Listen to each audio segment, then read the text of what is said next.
I'd like to call the regular council meeting. Today is Monday, July 20th, to order. If you could please stand and state the pledge, please.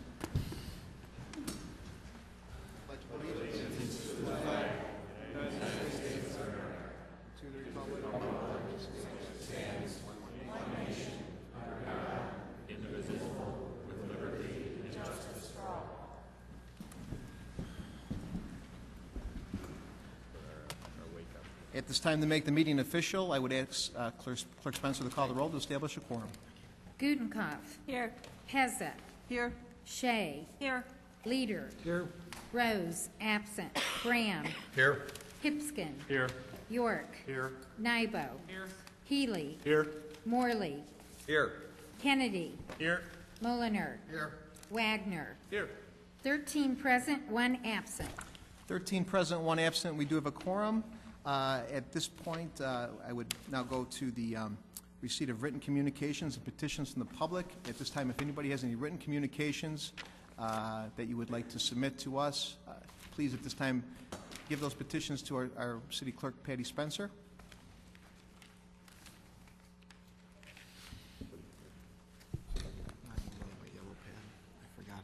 Anyone else with written petitions that they would like to submit to our clerk?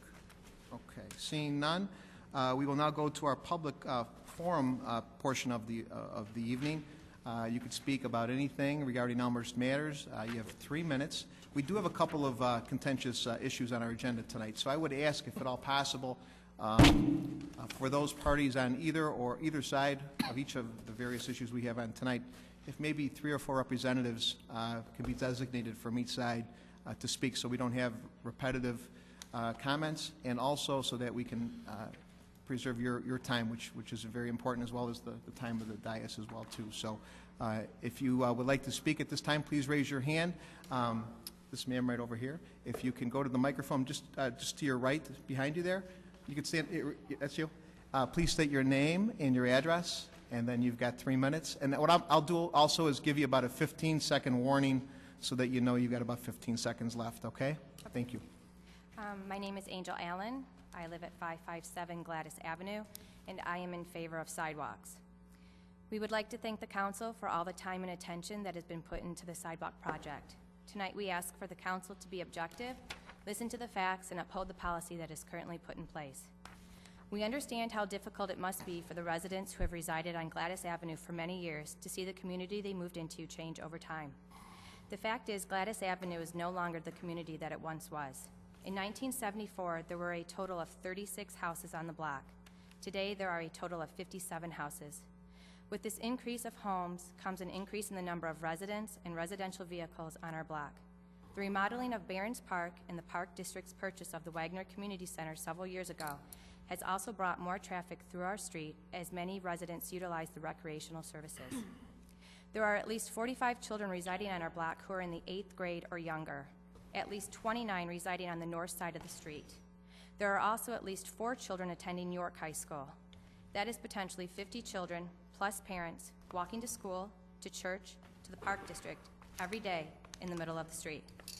Residents who walk in the street have a much higher risk of being struck or approached by a vehicle than residents utilizing sidewalks. According to the National Center for Safe Routes to School, a federal program that encourages communities to create sidewalks and safe roadways for children to walk and bike to school, sidewalks are the highways for pedestrians. The program also recognizes that there are many benefits to having sidewalk that goes beyond safety. 1. Children who have safe pathways to school are more likely to walk or bike than be driven by their parents. This decreases traffic around the school and in the community, creating a safer environment for all residents. Children who walk or bike to school are more alert and have an increased overall physical activity throughout the day, which results in decreased health problems, higher self-esteem, and is associated with higher test scores. Finally, children who have safe routes to school, safe routes to walk and bike actually have better road safety skills than those who don't, as these children get out more and have the chance to practice these skills more frequently.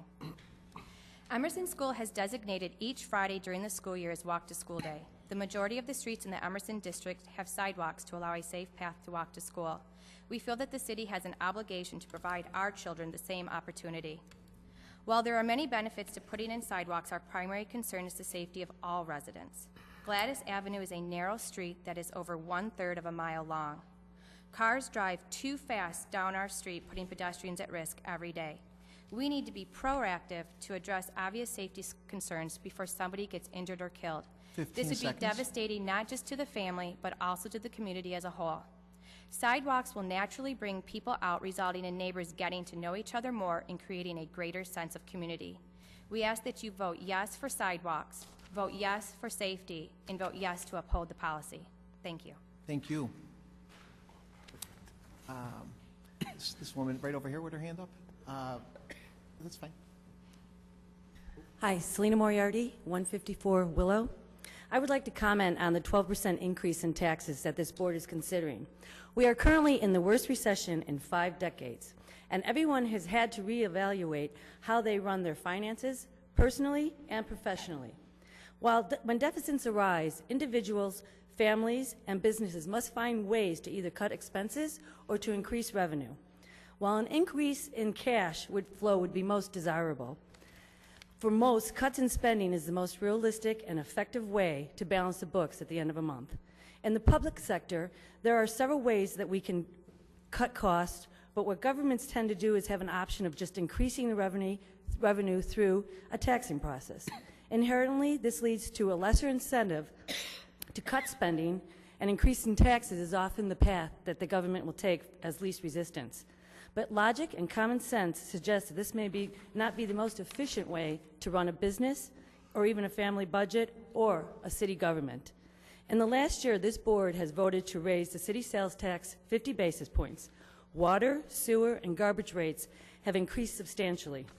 Yet this increased revenue appears to be a drop in the bucket. When it comes to reducing the city's budget deficit, we now read in the local paper that the city is proposing a 12% property tax increase. Yet in the same paper, we also read that the council is considering a no-bid contract for new city projects. Any way you look at this, it doesn't make any sense. Shouldn't the city use the same logic the rest of us use when running our lives and our businesses? Shouldn't the city show fiscal responsibility by finding the best quality and value for the best price? Somehow common sense dictates that one would always seek out multiple bids and shop for the best value in any situation, especially when the city, such as Elmhurst, is facing a tremendous budget deficit and spending the taxpayers' hard-earned money. I'm asking this council to redress the spending and budget issues first and proceed as those outside the public sector must always proceed, and with an option of continually going back instead of the option of always going back to the taxpayer for more money. Perhaps this perspective might provide for more innovative options and creative solutions instead of, again, just placing all the burden on the back of the taxpayers. Thank you. Thank you. Sir?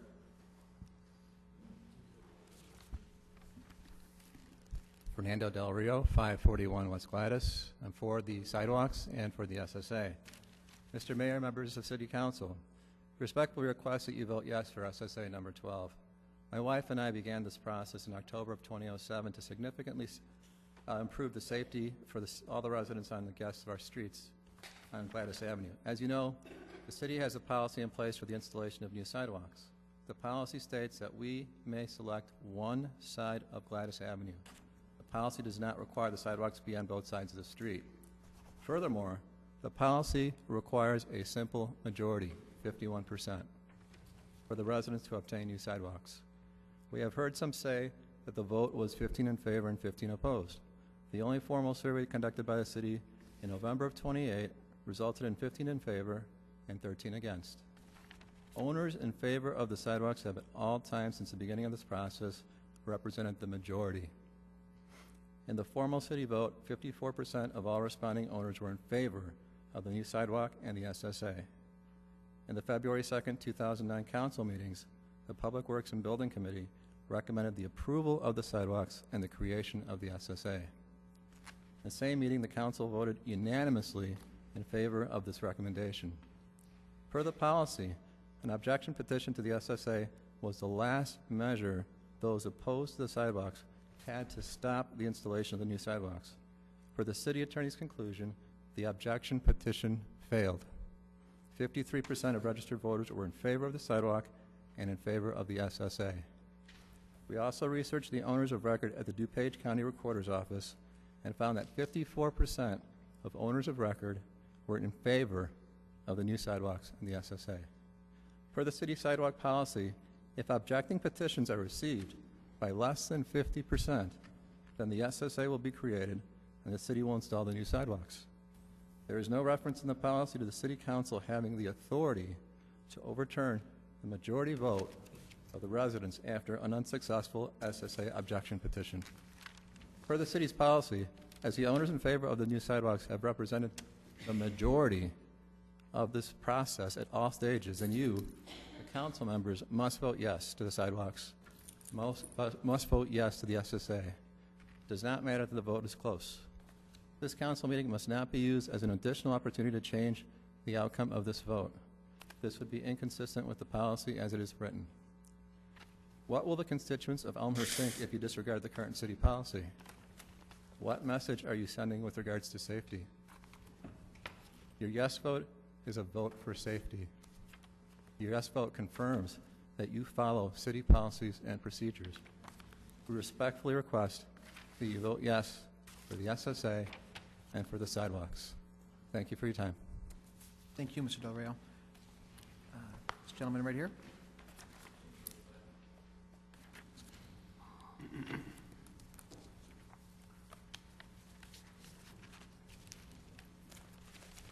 My name is Brian Cahill. I'm 569 West Gladys Avenue. I want to thank you for taking the time to listen to our request and voting in favor of sidewalks for the north side of Gladys Avenue. I also want to thank you for creating a process that allows the property owners to improve the safety of the streets we live on and call home. I'm trying, as I would think you would, the same as any parent, to do everything in our power to provide a safe passage to school, the bus, and park for our children in snow, rain, and sunshine. My objective tonight is to present the facts regarding the financial truths of sidewalks for the residents of Gladys Avenue. We are all concerned about the conditions of the U.S., state, and local Elmhurst economy. I have not met one person who has not been affected by it. The real question, however, is, what is the financial risk for voting against sidewalks? And the answer is safety. And I ask the aldermen, the mayor, and city officials to put the price on the life or safety of a community member, a child, your child. The simple answer is we cannot. That is why voting yes in favor of sidewalks is the only logical, moral, and correct thing to do.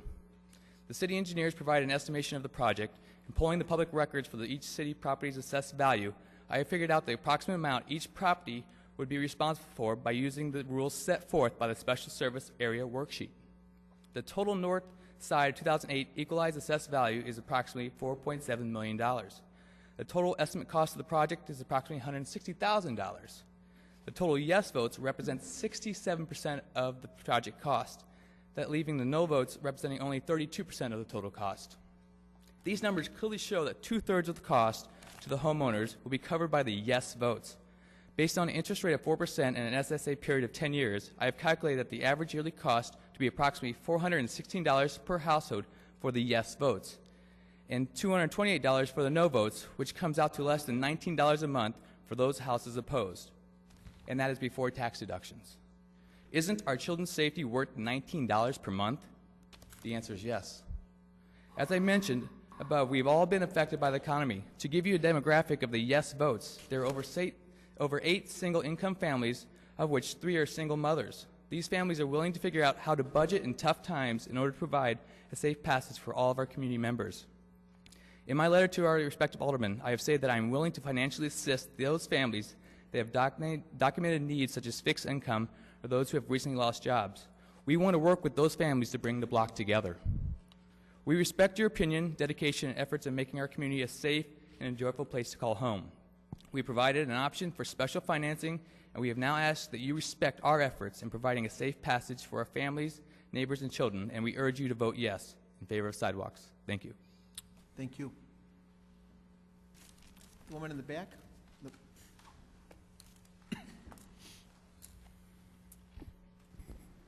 Hi, I'm Danny Polomsky from 263 Indiana Street, and I'm here from the Cool Cities Coalition, and I'm here to invite you all to our second annual Green Fest on Saturday, August 1st from 10 a.m. to 3 p.m.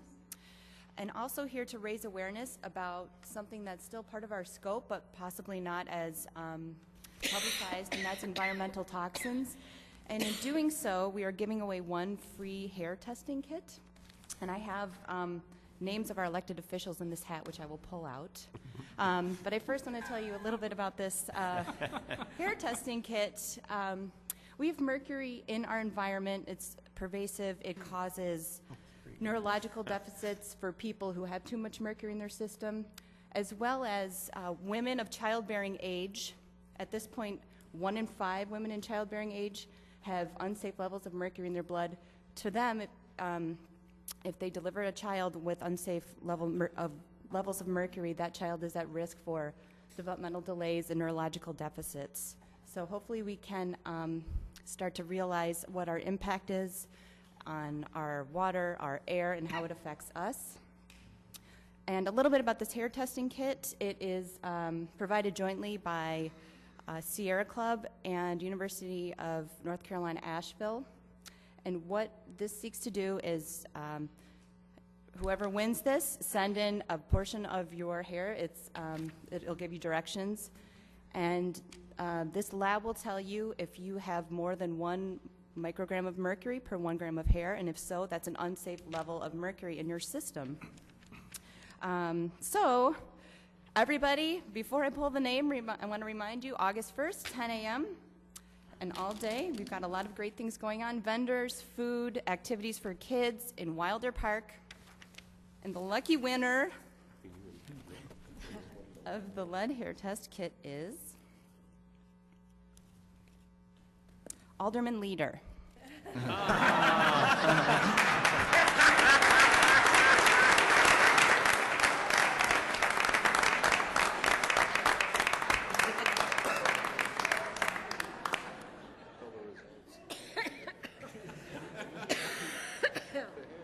Go easy on the hair, Norm.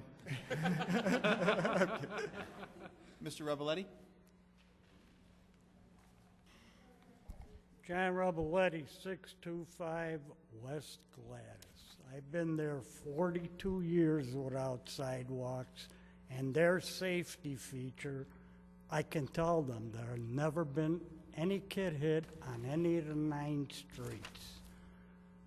And whatever they did with this bill that nobody ever knew about with the half sidewalk deal, we have people from the other side of the street that all vote no.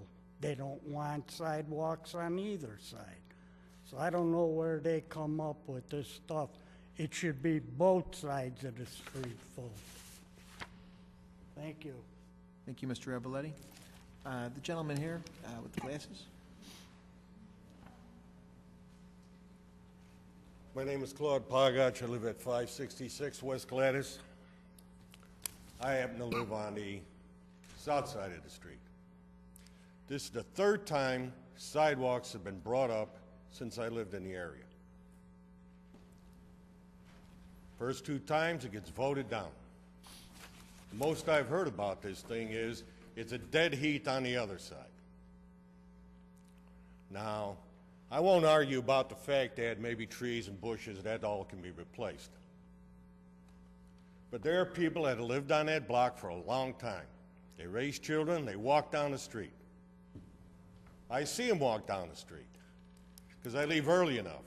And the majority of the people that live on that block aren't there during the day. And if they're talking about traffic, my wife stays there, and I was kind of paying attention to it today. The number of cars that drive down Gladys come out in the morning when they go to work, come back when they come in the evening, and they park in their driveways. It's a side street. As far as Barron's Park, yeah, well, they don't go down Gladys to get to Barron's Park. Now, the city tells these people they're going to pay for half of the sidewalk. Well, the city is me and everybody sitting in this room. So I'm paying for half of that sidewalk, whether I want to or not, if it goes through. They're going to get assessed, and they're going to pay for their taxes for that half they don't think they're paying for, and then they're going to get assessed to pay off the rest of it. Now, if they're afraid that their children are going to get hit in the street, let them walk on the parkway. To pay for a strip of concrete that may be used a little in the morning and a little in the afternoon. I don't see them all running on the north side up and down that sidewalk because they need the exercise. And that $200,000 estimate that the city's talking about better include all the things that they don't find in getting the utilities to move poles and gas lines and everything else that show up that will eventually add to the overall cost of this sidewalk. There haven't been sidewalks there. People have raised children. They've walked up and down that sidewalk. Yes, some of the parents take their kids to school. They really do. A lot of the kids walk right down the street and get on West because they're picked up by a bus. Not all the kids off Gladys are driven to the school. 15 seconds, sir. Go ahead. And not all the parents are out there when the kids are running up and down the street. Thank you. The woman here in the front? No, you. Go ahead. You can stand up. There you go.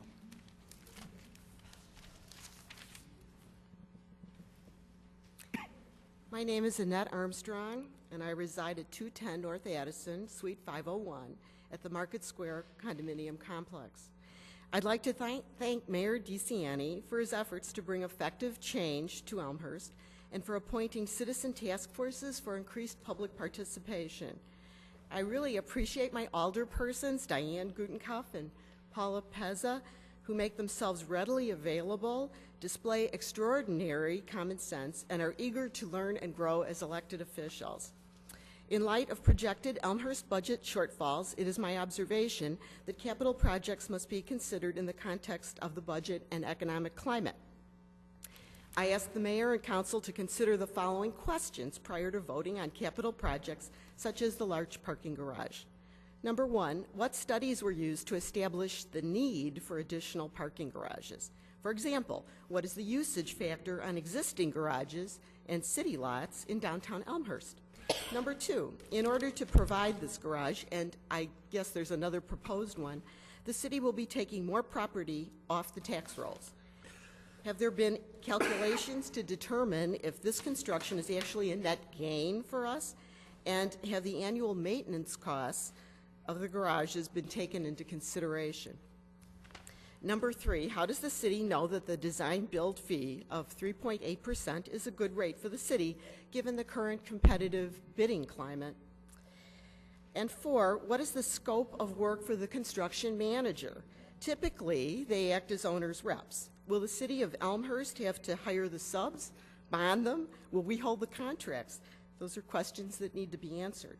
The bonds for each sub are going to be more expensive than in a typical general construction contract. The GC holds all the bonds. They buy them one time for a decrease in cost. If this is the case, has it been factored into the overall cost of the project?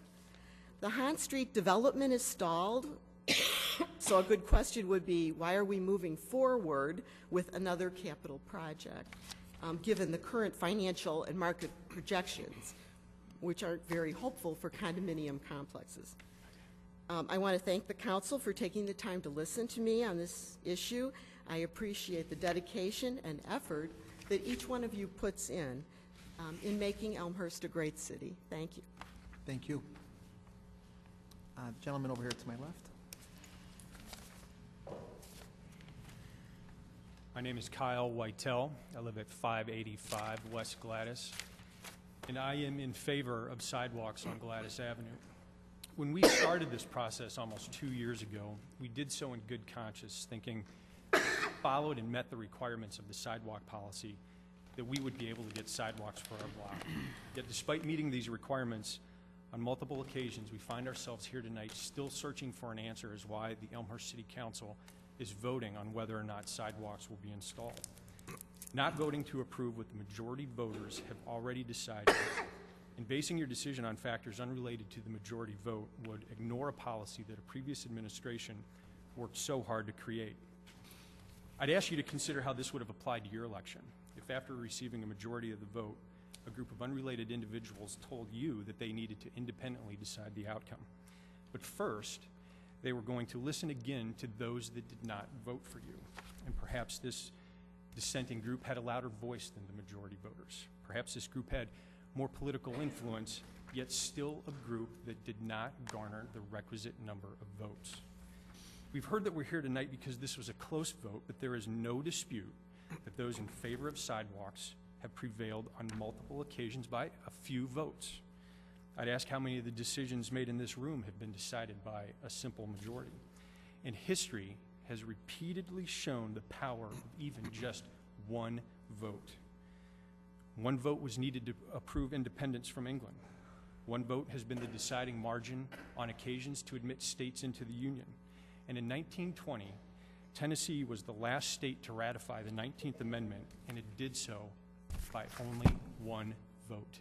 Interestingly, the 19th Amendment gave women the right to vote. To ignore the democracy of this vote will have its consequences. This should be an easy decision, but if you make the wrong decision, an entire block still needs to look over their shoulder as they walk down the street.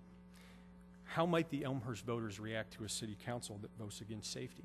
And God forbid an accident was ever to occur, what could that mean financially to the city of Elmhurst if a trial attorney were to think that you exceeded authority by not adhering to policy?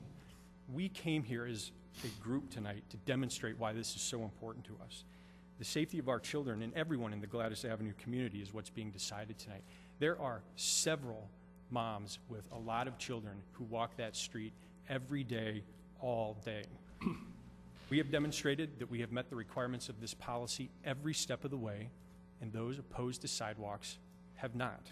But we have listened to our neighbors, and we know that their concerns can be addressed. We have demonstrated that those in favor of sidewalks will be covering an overwhelming majority of the cost. And we know the city of Elmhurst is more than capable of installing the sidewalks in a cost-efficient manner that will preserve the landscape of all of our properties. Trees and nature and property values and life will continue to flourish on Gladys Avenue, and we will all become better neighbors because of it.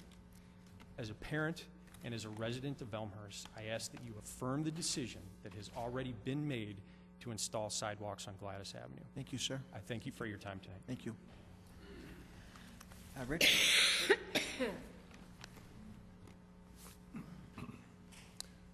Hi, my name is Rick Hoffman. I'm at 605 West Gladys. I'm here to ask you to vote no for the proposed SSA number 12.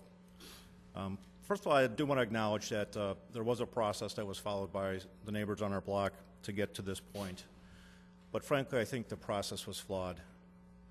A formal city survey was done, and the results were turned in with 15 yes votes. I acknowledge that.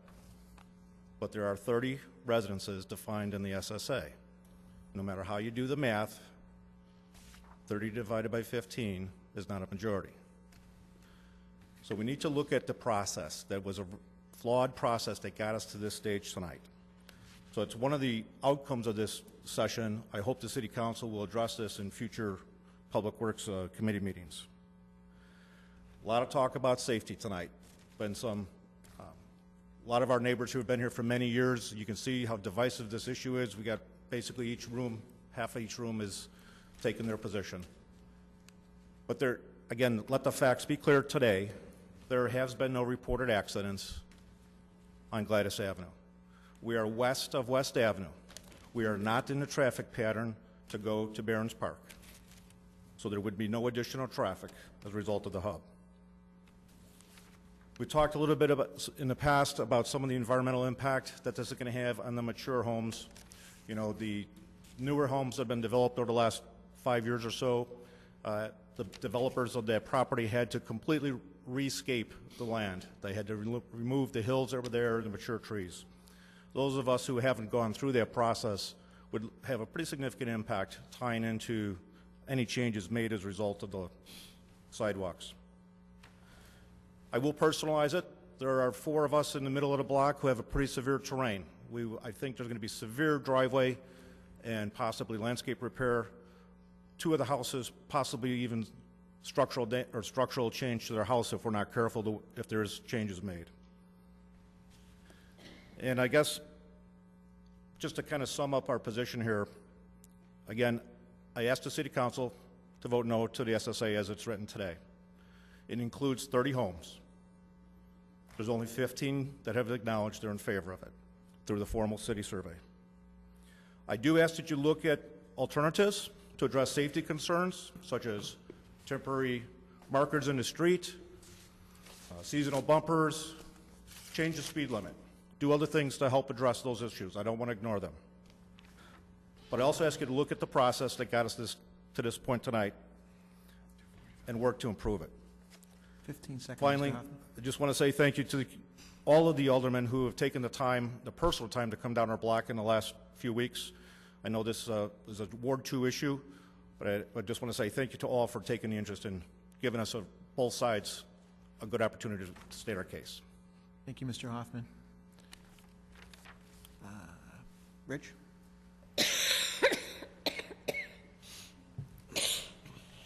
My name is Rich DeMondo. I live at 568 West Avenue on the corner of West and Gladys. And I'm here to urge you to vote no on the sidewalk issue. Addressing the issue of safety, it's a non-issue. There have been no incidents in previous years in any of the streets west of West Avenue with more children in previous years living on the block than there are now.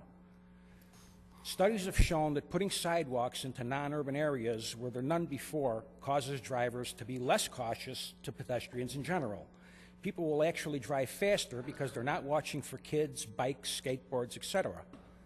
Seeing as Gladys is basically a dead-end street at Garden, the majority of traffic is the people who live there. The best way to provide a safe environment for all is for everyone to drive a little slower on your street. With the expense, spending $200,000 plus on a project that the majority of the neighborhood is against, while the city, the state, and the country is in the grips of what is the worst depression since the 1930s, isn't just a bad idea. I believe it's irresponsible government. The expense will go well beyond just the cost of the sidewalk. We've been given no indication what the interest rates will be. Each resident will have to pay additional taxes, plus the cost of replacing mature trees, bushes, fences, and plants will all be at the burden of the homeowners. Senior citizens on fixed incomes who have lived in these homes for 20, 30, or 40 years should not be saddled with this burden. And offers by well-to-do neighbors to pay costs is nothing more than a thinly disguised attempt to buy results, and it should be recognized as such by this council. The environmental aspects of putting a sidewalk in a non-urban area where there are none previously is a huge step. It changes the whole character of the area to urban. This is something that should be considered with the majority of the homeowners in the area, not just a handful of homes on one side of the street. Removing mature trees, bushes, plants, and other landscape that residents have nurtured for decades has a severe impact on these residents who feel their homes are being changed against their wills. Those living in the new homes knew what they were buying when they moved here. They shouldn't be allowed to change the character of a block against the wishes of the majority of the residents on the block by using a loophole in the process.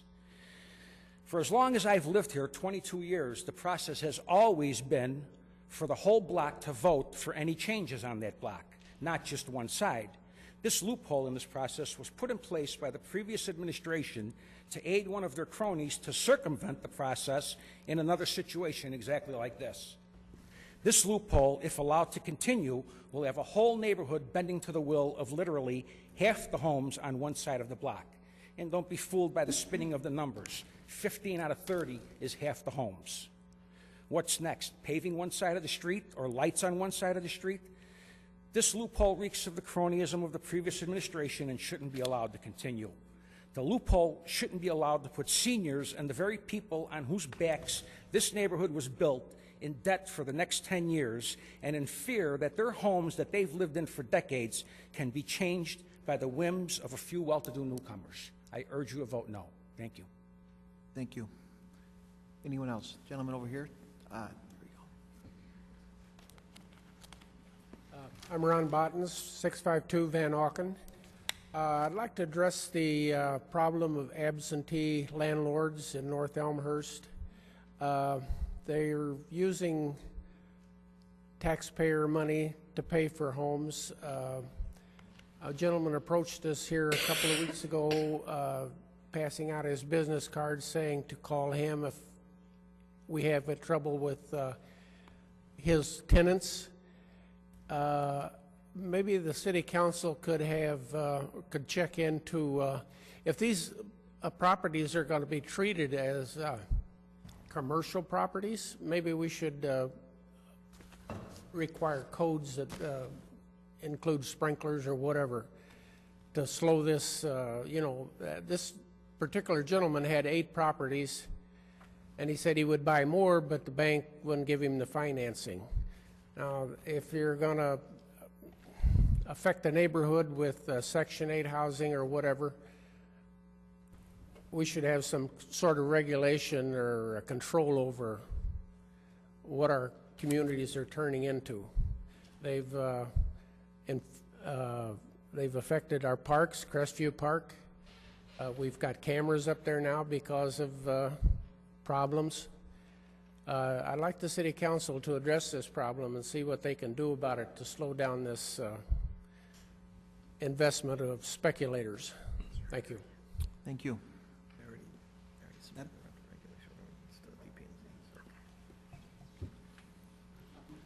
Hi, my name is Debbie DeMondo. I live at 568 West on the corner of West and Gladys. I was born here in Elmhurst and have lived here most of my life. I've given back to the community by extensive volunteering that all related to children and their well-being, such as PTA, Scouts, baseball, CCD. And I've always looked out for the kids.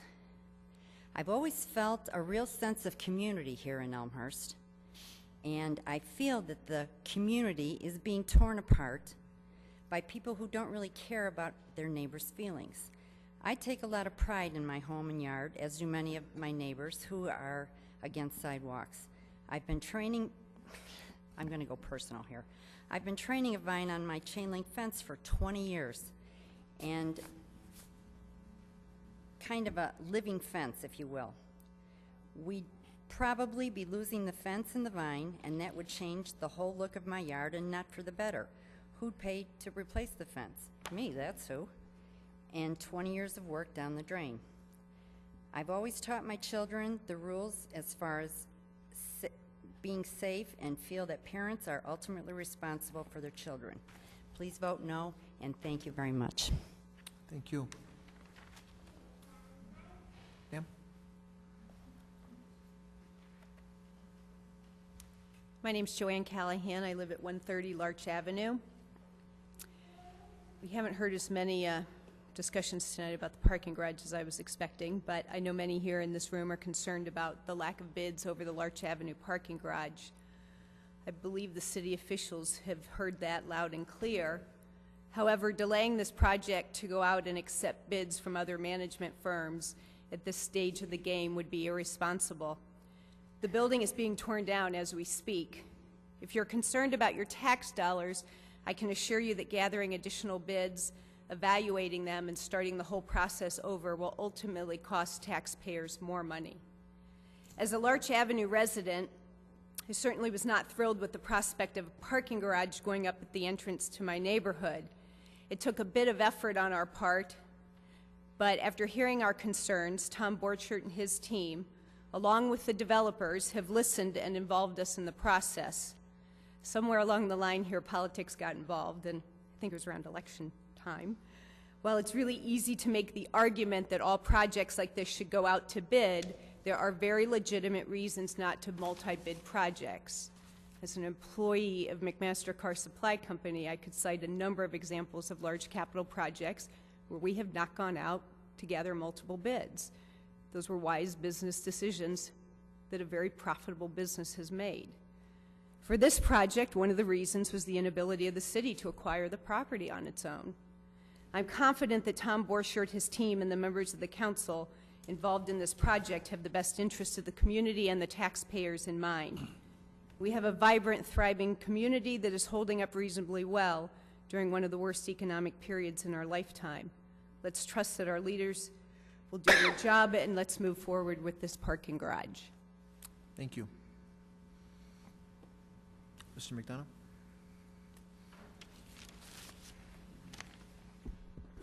John McDonough, 204 Columbia.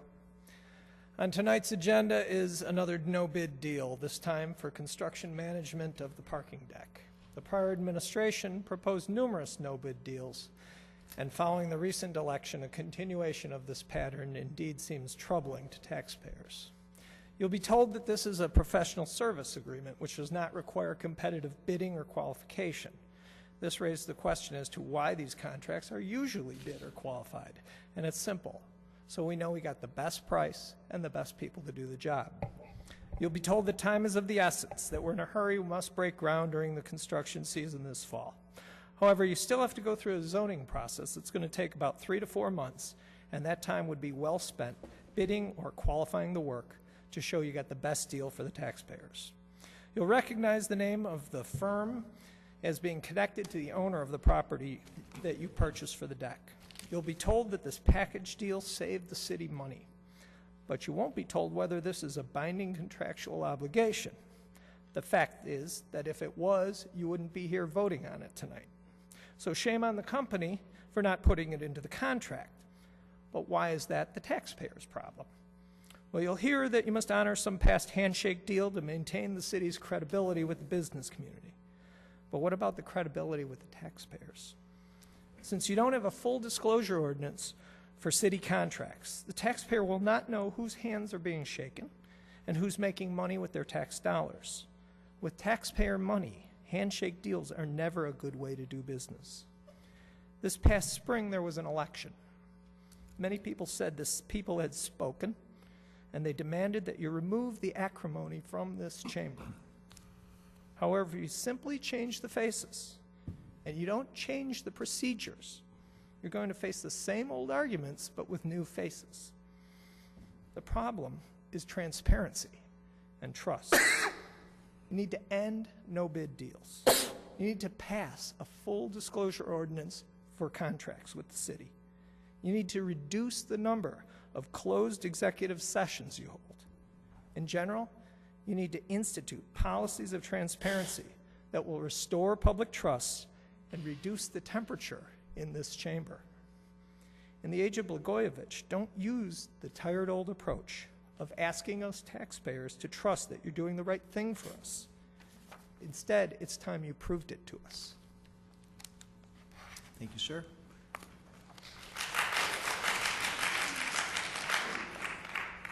I would ask that we refrain from applause per each and every issue. This way we can conduct the meeting with good decorum. Mr. Johnson in the back there, Willis?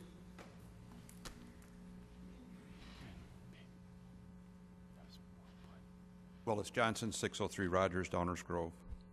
I'm speaking on behalf of the parking facility at First Street. As a business person in City Center, and one of the major concerns expressed repeatedly by both customers, merchants, and employees is a lack of parking. This new parking facility will help address that issue. City Center continues to be one of the most vital suburban downtowns, and we want it to stay that way. The time is right. You have the site. You have the proven team of professionals, as well as the economic incentive to complete the preliminary steps necessary for construction.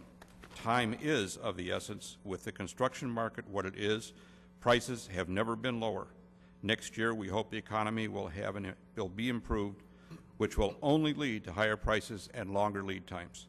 It is my hope you will take advantage of this opportunity and approve this next step so the project can be completed in a timely manner and make City Center an even more desirable place to shop and have a business. Thank you. Thank you, Mr. Johnson. The woman in the back there, is it next to Betsy, is it? Or is it Betsy? There you go, Betsy. Sorry.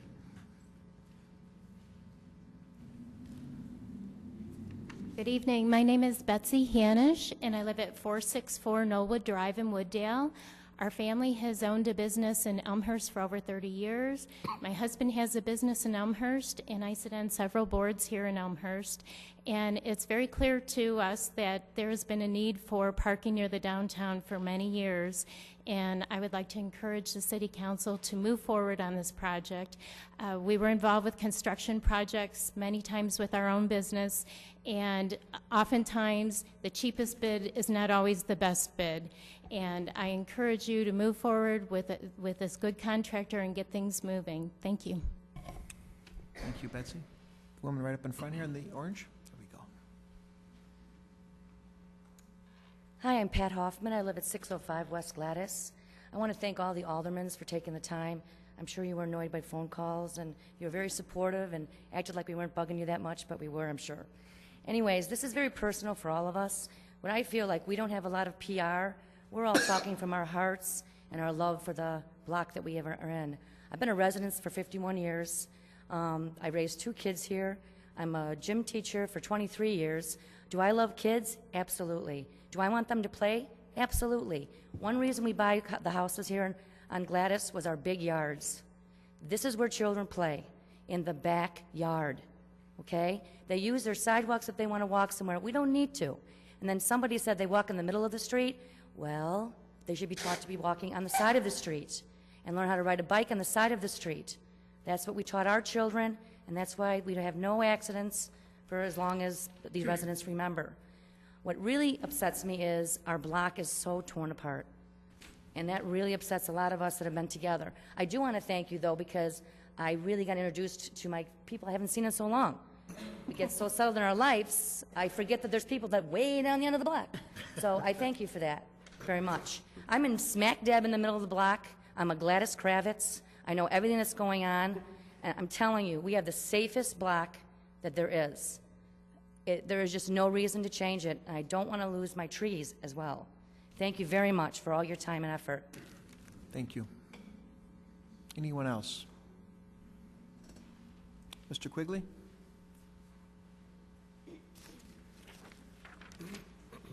Thank you, Mr. Mayor. John Quigley, President and CEO of the Elmhurst Chamber of Commerce and Industry, 113 Adele Place. I'm here to speak as a downtown business and an employer. South of the tracks, I can tell you, there is a parking problem every morning. If you are not in that parking deck by 10 after 8, you are not in that deck until 4 o'clock in the afternoon. Most of the businesses don't open till 9, some 10, some even 11. Our office opens at 8:30 in the morning. But if we want to be in the parking deck, we've got to be to work by 8 o'clock. So we already know south of the tracks has that parking problem. North of the tracks has some of its own parking problems. Additional parking is needed. Parking decks are expensive, but the reality is surface parking is getting to be just as expensive, because it's not just that you have the surface parking, it's what you don't have that could have been on that surface that you've given up. So if there is a business that was able to purchase a property that the city couldn't get their hands on, and they come to the city with the ability to make a deal, and more than 90% of that project is going to be bid out to the contractors, and the city staff says, we think that the development deal is a good deal for us, I would encourage you to trust your staff and move forward. We are now year 2.5 of the Hahn Street project, and it started with, let's make sure we get the best deal for our residents. And 2.5 years later, we still don't have a deal for our residents. Thank you. Thank you, Mr. Quigley. Anyone else? Gentleman in the back, and then I'm going to come to the lady in the front here in the pink. Hi, Frank Cyber, Effigy Salon, Flight 112, 110 and 112 West Park. We moved in November. Thank you very much. It's been great. The only thing that I'd like to see is a parking deck. I think we need to move forward. South of the tracks is very difficult with parking, not only with commuters, but with also employees. Someone that wants to employ more people, get more people in. I'd like to have the ability to find a place for them to park anytime during the day. Thank you very much. Thank you, sir. This woman in the pink had her hand up. Would like to speak real quick? I'm sorry, the woman in the pink, and then I'll come to you in the dark there. Thank you. Sorry. Hi, my name is Nancy Kushka. I live at 655 West Gladys. I'm against the sidewalks. I really feel for all the people with the kids and everything. I want safety for all of them, of course, but I can't see where a sidewalk on one side of the street is going to stop a ball from going in the street, a kid going and running for a ball. I don't have a speech planned here, so I'm just like winging it. I don't see that. What about the kids on the other side of the street? They're going to see those kids over here playing. Are they just going to come across the street and go on that sidewalk too then? Or they're still going to be crossing the street, is my point. And like I said, I wouldn't be totally against it. I'm in the middle. There's a lot of older people that are retired that are on fixed incomes. There are all the younger ones that, it's great for them. They got these nice big houses to live in. That's great for them. I'm sort of in the middle here. I still got a few years to work, so it really doesn't matter to me either way. But the way the economy is right now, I just can't see forcing all these people that can't afford it to pay this right now. And even the city, I'd rather see them spend the money on something more important than one street with a half a sidewalk that I think will look kind of dumb. So that's all I really had to say. Thank you. Thank you. Woman there you go.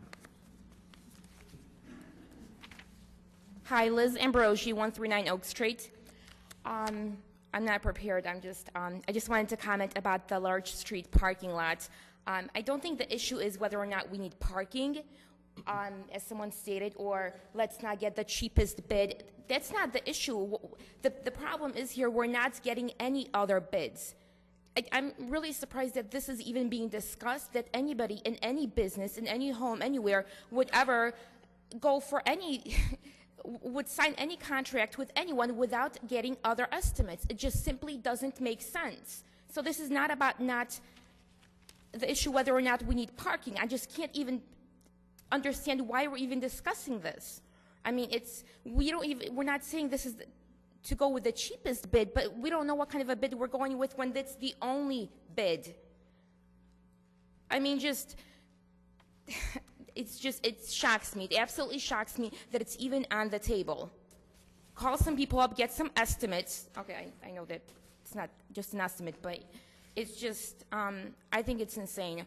And, everybody was talking about change and all of this stuff all of you guys were doing a few weeks ago, and then what I'm hearing from my neighbors of what's going on this board, I think is a shame. So I absolutely would insist that you would get several bids before you make a decision. Otherwise, you don't even know what you're getting, if you really are getting the best deal. Putting the money issue aside, you don't know if you're really getting the best product. Thank you. Thank you. Anyone else? Woman up here in the front.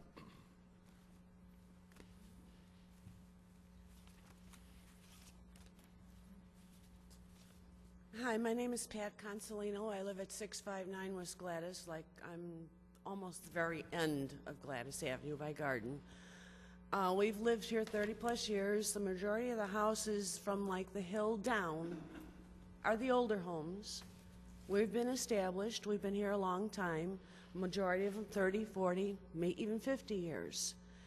We've done all our work to our homes and our lawns and our landscaping, and we finally got trees, mature trees, and now you want to cut them up, cut the roots up, and put cement over them and kill these trees. We've raised children here, too. I've raised 2 children. The majority of these people here are my neighbors. We've all had our children. They've all walked to school down the street. We didn't drive them like the majority of they do. We let our kids walk to school. We've walked our children to school. There's never been a safety issue there. Our children played in our backyards, not in the streets. They were not allowed out in the streets unless we were out there with them. There are so many issues going on about this sidewalk thing. Why? I don't understand this. Why are these kids allowed to run down their driveways with their bikes and their skateboards and fly out into the street? We're all cautious of this. We know they're doing this.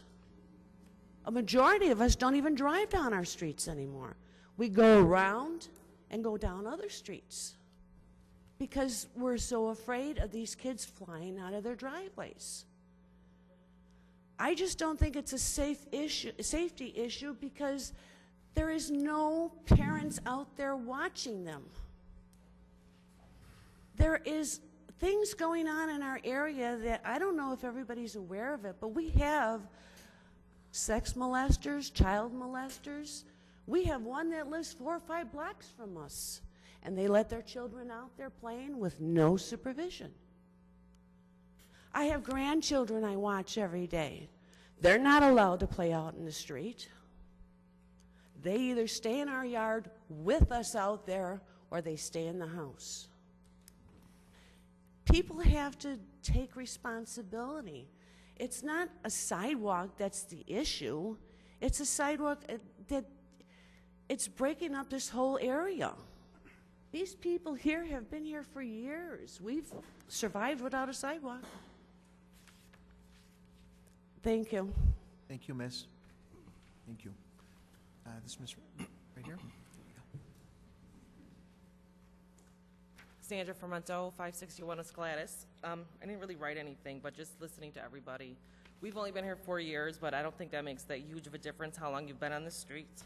Excuse me. But really, we watch our kids. We don't just let them play in front by themselves. We teach them, you know, not to run in the middle of the street, to stay on the side. But the reason is that we want them to get to school safely, into the park safely. And also, we follow the policy. That you guys set up the policy. We followed it. So that's it. Thanks. Thank you. The one right here.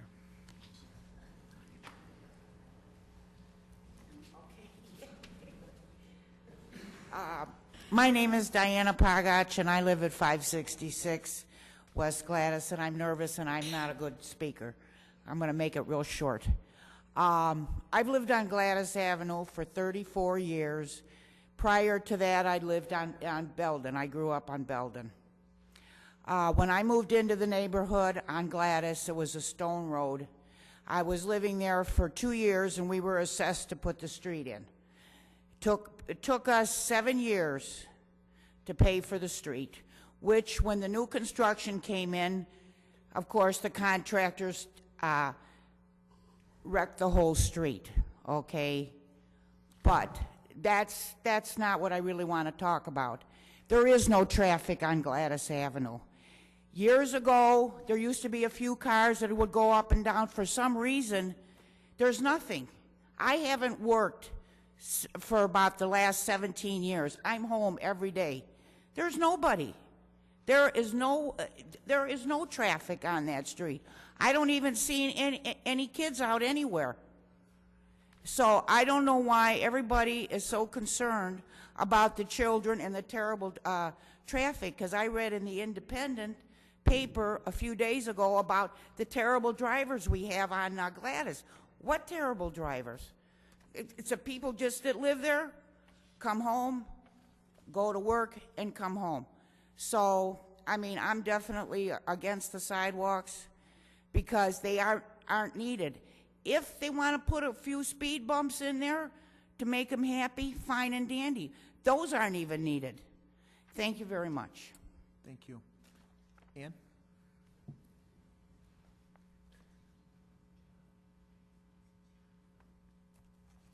Hi, Ann Tranter, 512 West Belden, Elmhurst. I'm concerned. As a former city council member, I was concerned about no bid contracts, and we did actually have the Hahn Street project well underway before we pressed harder to get more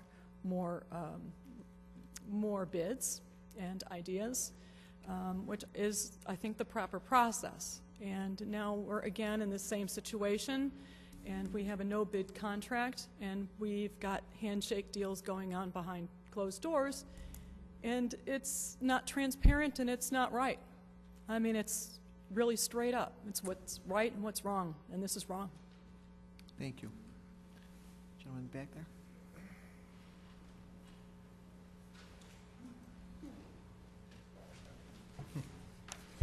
My name is Jason Wright. I live at 589 West Gladys. I'd like to start by thanking the council for their time, hearing our concerns both tonight and throughout the process. I know that it's an emotional issue for all of us. In previous meetings and letters, residents who have lived here 30 to 50 years have let us know that there's never been an accident on Gladys, and for that we're all thankful. One resident opposed to sidewalks tells us how she taught her children and grandchildren to play safely in the street. We all can appreciate that and think that's wonderful, but I also know that these are currently different times that we live on Gladys. There were fewer homes, fewer people, and fewer cars, and a different driving dynamic. Today, we worry about more than just the speed of cars. Talking on cell phones, texting, and reading email while driving are concerns. These distracted drivers are a threat to pedestrians and a concern that didn't exist 50 or even 20 years ago when children of the opposition were playing safely in the street. Teaching children to play safely in the street contradicts everything children are taught about safety. Both of my children have attended Elmhurst Park District's Safety Town program. It was important to send them to Safety Town, not only because both of my children suffer from different disorders along the autism spectrum, but because we don't have sidewalks. Safety Town, while children learn to stop at railroad crossings and look both ways before crossing the street, are not taught to play safely in the street. They're taught to stay out of the street. We do what we can at home to keep our kids safe. To attract the attention of drivers and alert them that kids are outside playing, we've brought yellow children at play signs. No matter what we've placed on the lawn, on the driveway's edge, or in the street, it's amazing that so many cars heading west on Gladys maintain a constant speed, not even slowing down when they're within sight of these signs. How are we to keep our children safe near or even on the street when our safety efforts are so blatantly disregarded? We're told that there's never been a pedestrian accident along Gladys. We'll take an accident to have our concerns about safety heard. When my wife and I were living in Michigan, there were two boys playing catch in the street. One boy missed, ran after the ball onto the front lawn. He picked it up, went back to the game, running in front of a parked car. The car coming down the street, not expecting the child to dart out, struck the boy and killed him. The boy was playing. He was eager to get back into the game. As parents, our instincts tell our children safety first. But no matter how much safety we teach our children at home, no matter how often it's repeated, a child's a child with natural instincts. The death of this boy sparked a reaction on that street. Suddenly, safety was the number one concern. I hope that it won't take a tragedy to open eyes, ears, and the minds on Gladys. We need to be proactive about safety rather than react after it's too late. We're not here to ask for something risky, unsafe, or unorthodox to be constructed on our street. We're asking for a sidewalk. Sidewalks are an opportunity to provide safety to all of our residents, from our own children to our elderly neighbors. To make a decision based solely on the children of the past would be selfish. Times have changed since the idyllic past. We have to consider the safety for those living here now and for the children and adults who are still to come on Gladys. Thank you for your time. Thank you, sir. Anybody else for public comment there? This woman here? Sally Del Rio, 541 West Gladys Avenue. Thank you very much, all of you, for accepting all our phone calls and letters and being so considerate through the last several weeks. It's a very passionate issue for both sides, and we understand that. It's definitely something out there. We understand that it took 6 months to create this policy. It was extremely well thought out. A lot of thought and effort went into this policy. There are no loopholes. You think there are, and if you think there are, that should be addressed at a later date, not at today's meeting. Today's meeting is simply about a policy. We were given it in October of '07. We followed it to a T, succeeded at every level, and we followed a policy, and now so should the City Council. So please vote yes for policy. Thank you for your time and your consideration. Thank you. This gentleman here in the front?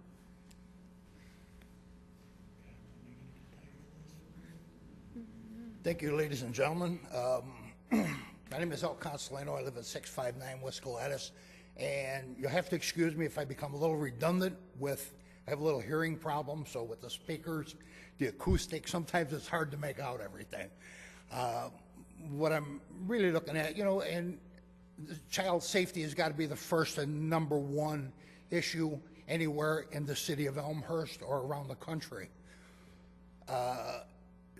Putting a sidewalk just on Gladys, on the north side of the street, just not going to do it. If we're going to do it, let's pass an ordinance, put a sidewalk through all of Elmhurst, and save all of the children, not just the children that are on the north side of Gladys. The number two issue, I ride my bicycle coming down that street after I'd make my tour. Starting at the top of the street, coming down that street, I attain speeds about 25 miles an hour, just coasting. Now, people who backing out of their driveways, you've got sidewalks. What happens with these children who are skateboarding, who are riding their bicycles, riding their tricycles? Nobody's pulling out of the driveway. They're backing out of their driveway. So traveling 20 miles an hour you're traveling approximately 35 feet a second. You look to the right, you don't see nobody. You look to the left, you don't see nobody. You got the cell phone and you start to back out, boom, there's somebody behind you, and you hit them. Where's the safety issue? Okay? That impacting with our trees, I've done, the city has got 15 feet of easement from the curb up. Sidewalks are going to be 5 foot long, 5 foot wide, leaving them 10 feet. The trees that we have there, which are the mature trees, are probably 2 foot in diameter, 3 foot. You're going to have 2 foot on one side, 2 foot on the other side. You're going to come through with that bulldozer or that forklift, whatever the thing is, tear up about 18 inches of dirt. All of my roots on my tree are right up at the very top because there's nowhere to go. The tree is 2 feet to the street. I got a concrete driveway and 40 feet to the left. So now by them tearing up this thing, what are we leaving? We're leaving roots on the trees, not only on my house, but down the rest of the parkway, that are going to have 8 foot to grow in. You're going to have roots going out this way, not across this way where they're coming, which are susceptible to strong winds and toppling.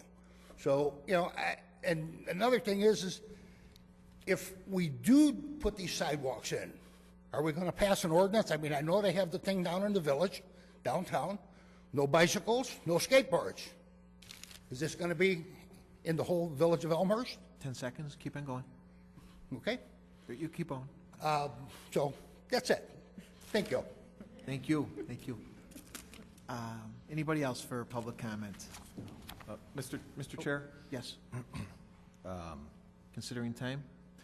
I can appreciate what everyone is saying, but in the interest of time, we're not going to get to anything on our agenda Right. if we don't wrap this up. Okay. So, Okay. just throwing that out there. All righty. Sure. One more, and that's it. And we'll get to the meeting. Paul Darley, 252 May Street. I'm glad I don't live on Gladys. Okay. Would not want to be at your block party this summer. No, but I lived in Elmhurst 22 years. I'm a local businessman. I do a lot of business with local communities.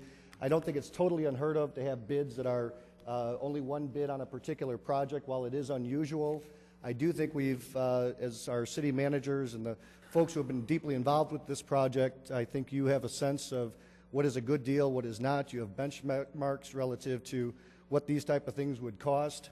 If it seems within the realm or in the ballpark, I'd say go for it. Good luck. Thank you. All right, and at this point, we will end public forum and go to item number 5, which is the consent agenda. If anybody has anything that they would like to pull from the consent agenda, vote no. At this time, please state anything you might want to pull from the consent agenda, or vote no on. Okay. If hearing nothing be pulled, I would ask for a motion to approve the consent agenda. Alderman Healy, Alderman York, second, and I would need a roll call vote from our clerk, please. Excuse me, Healy. Aye. York. Aye. Gudenkauf. Aye. Pezza. Aye. Shea. Aye. Leader.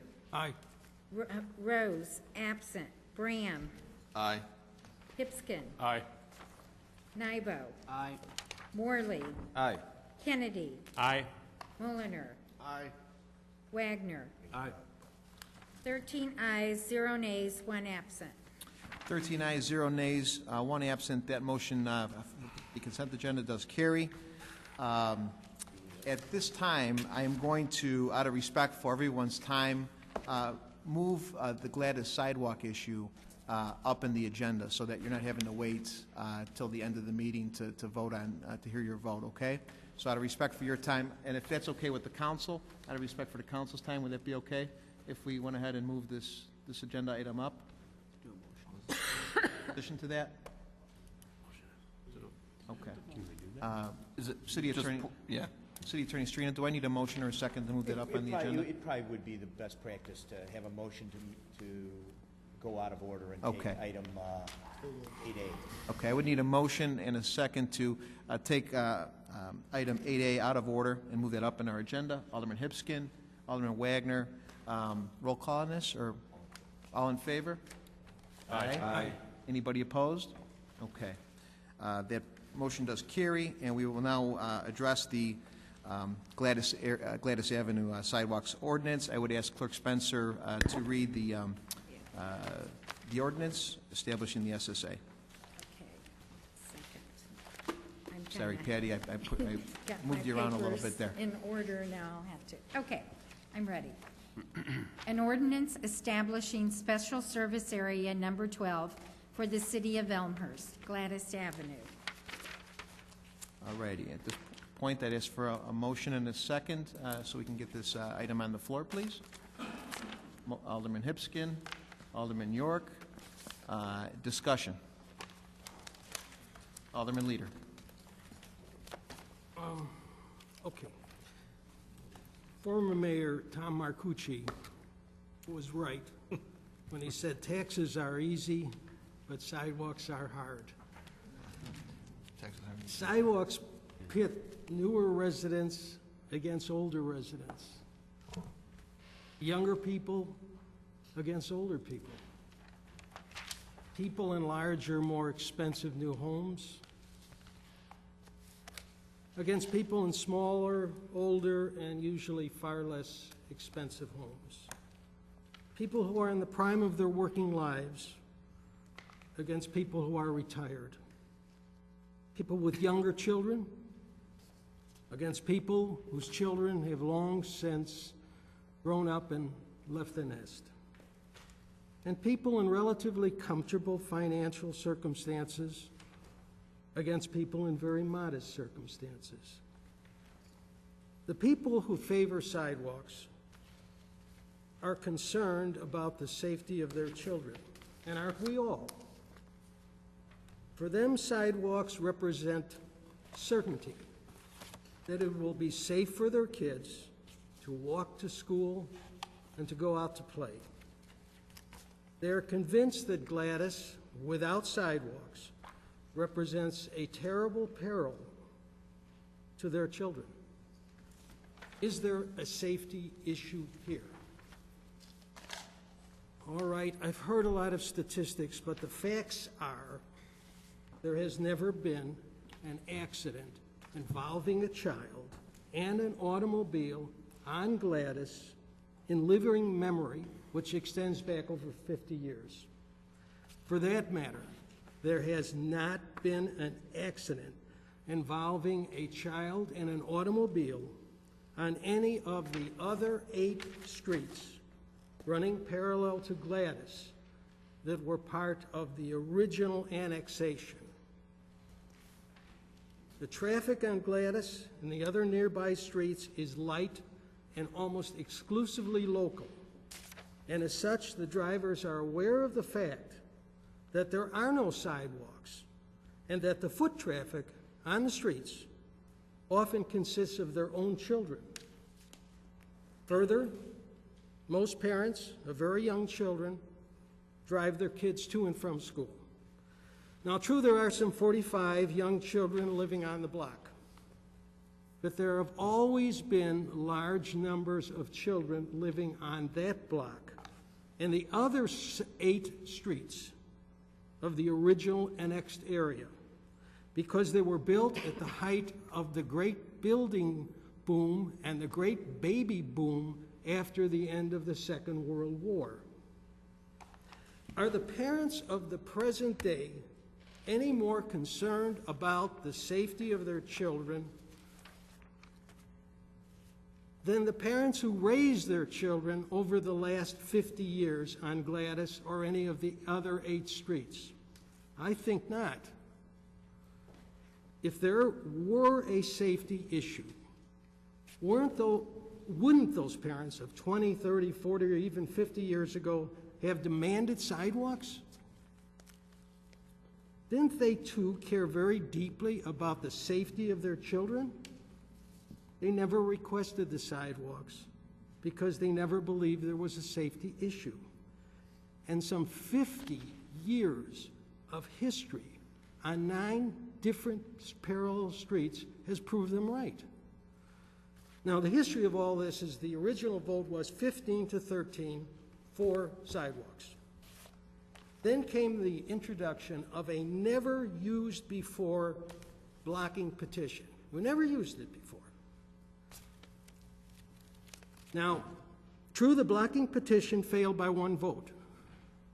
According to the way the blocking petition was originally written, and it was written, by the way, by one lawyer. This isn't a matter of courts and judges and precedents. This was one lawyer who wrote it and admitted to me personally that when he wrote it, he wasn't sure what he was doing. So he called his old law school professor, and they threw everything but the kitchen sink into this. Remember, this is not a court. This is not a jury. This is not a judge. This is one lawyer. And he admitted candidly, well, I feel I should put everything in there because maybe we're going to get sued.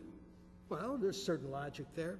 But he also admitted candidly, maybe he put too much in there. He didn't know. Because we're on new ground. This is murky land we're in.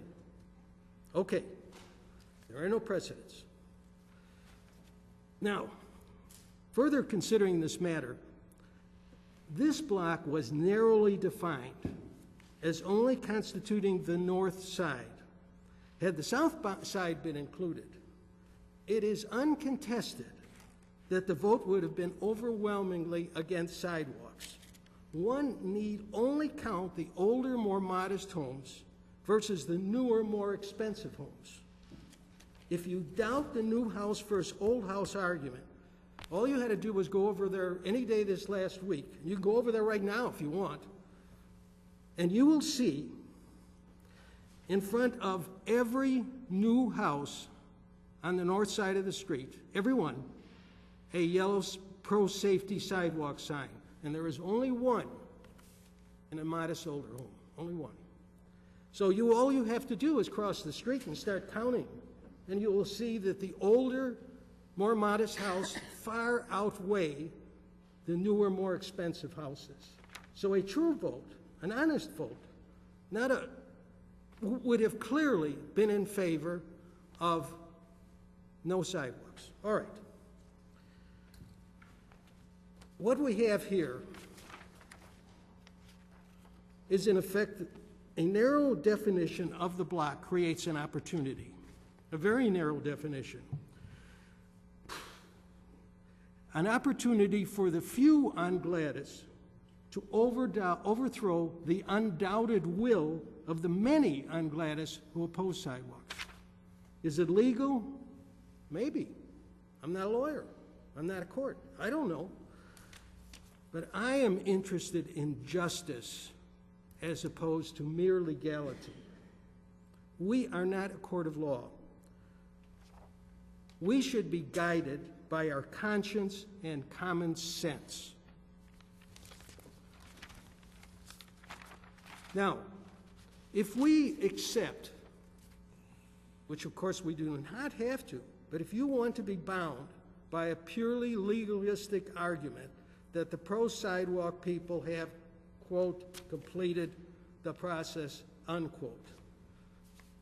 If you do that, you would choose the path of excessive respect for the principle of strict adherence to the letter of the law, as opposed to the spirit of the law. Excessive respect for the letter of the law at the expense of wider moral and social considerations. Excessive respect for the letter of the law at the expense of common sense and justice.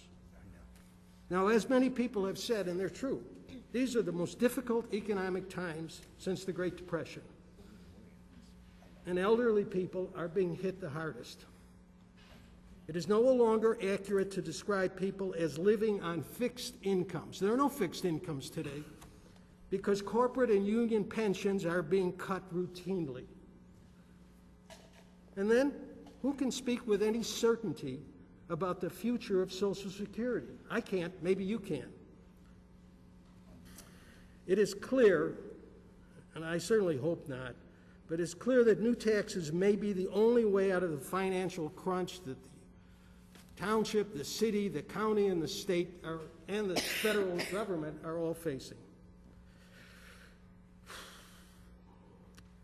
And of course, these new taxes will be an additional burden on those who oppose sidewalks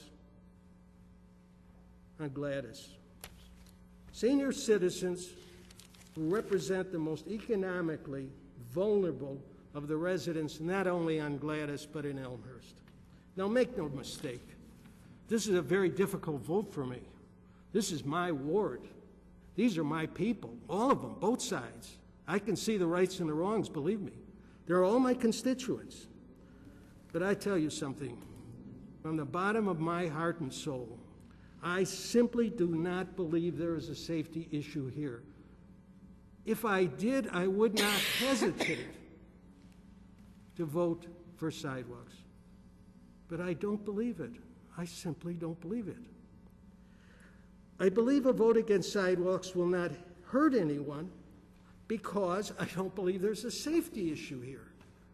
But a vote for sidewalks will impose very real economic costs on people who oppose them and consider them unnecessary based on their own decades, 20, 30, 40, 50 years of experience of living on Gladys. I very much wish that I was somewhere else right now. I mean that sincerely to all of you. But nevertheless, I chose to be an alderman, not once but twice. I believe that none of us can escape the consequence of our actions. Certainly not me. The new people who want sidewalks knew full well when they bought that they were moving into a street and a neighborhood which was largely bereft of sidewalks. But that was their choice, to move in there. And with all due respect, I can't understand if they had such fears for the safety of their children, why would they move in the first place? They did it. I can't tell you. As a result, nevertheless, I believe that it's unfair for them to force others against their will, others who have lived on Gladys for decades, to pay for sidewalks they do not want, they know they don't need, in these hard economic times. It is those who are least able to afford it who are being asked to bear the heaviest burden for the installation of these sidewalks. Now, this is not fair, and this is not justice. Thank you, Mr. Mayor. Thank you, Alderman Nader. Your refrain, thank you for, we want to respect both sides and get this meeting going, so thank you for, Alderman Shea. Hi. I've lived in Elmhurst all my life, and I've lived in the Elmhurst Gardens area for over 30 years. This is really a tough situation. I went to all the meetings, I listened to all the arguments, I read all the letters, I've talked to a lot of you. I've looked through the process that the city has designed and set up for sidewalks. Both residents for sidewalks and against are equally passionate and for equally good reasons. We have a safety issue on one side. Our area is booming with children. There are 48 under 8th grade and 2 of them on Gladys with special needs. Emerson School is having its 3rd edition. Emerson has gone from 2 kindergartens when my 3 girls went there. This fall, they're going to have 5 kindergartens. On the other side is aesthetics, keeping the neighborhood the way it's always been, and along with the concerns of a tough economy. The city of Elmhurst has a procedure set in place that you must follow to get your sidewalks. The residents petitioned their neighbors, and they filed the petition last fall. City Hall hosted an open house where a preliminary proposed plan and general cost estimate was presented. That was September 24th. On October 9th, the city survey was mailed out with a return response due November 7th. Return responses were 15 to 13 in favor. A committee report was prepared and approved unanimously. On March 16th, it was voted in favor to draw up the SSA we are looking at tonight. A 60-day period went into effect, and a blocking petition was filed on May 12th. The Assistant City Attorney, Mr. Spiroff, reviewed the blocking petition. He stated even when 3 signatures were in question, the benefit was given to the blocking petition, but the final ruling was the blocking petition failed. Like I said, this is really tough, but as an elected official, I respect the rules set up by our governing body. I support the process the residents followed for sidewalks. Now is not the time to change the rules. Thank you. Thank you, Alderman Shea. Anybody else for discussion here? Alderman Kennedy. Not to make light of the situation, but I think I spent more time and thought on this issue than I did to getting married, to be honest with you, over the last couple of weeks. If we look back at the intention of the sidewalk SSA and the history, it was to foster improvement in individual areas so that a reasonable group of residents could come together and make that improvement. I've lived in this town for the better part of 40 years, and when I went out looking for a house, it was to find I had 2 requirements. Number 1, an area that had sidewalks. Number 2, that when I had children, they could ride their bikes to get their own candy. So that was my requirement going forward. Certainly, the people and the residents that wanted the sidewalks followed the process to a T. There's no doubt about that. Both sides have strong debates. We can agree on that. But if looking at it from if you're on the side of wanting it, it's certainly safety and that the process has been followed. If you're on the no side to put things together, it's a burdensome cost. We'll lose many trees. There's a question of whether or not this is the best use of city funds at this time. There may be difficult engineering into the project, and certainly the question about being on one side of the street. What I'd like to say is looking at those, what it's not. Personally, I do not think this is a safety issue.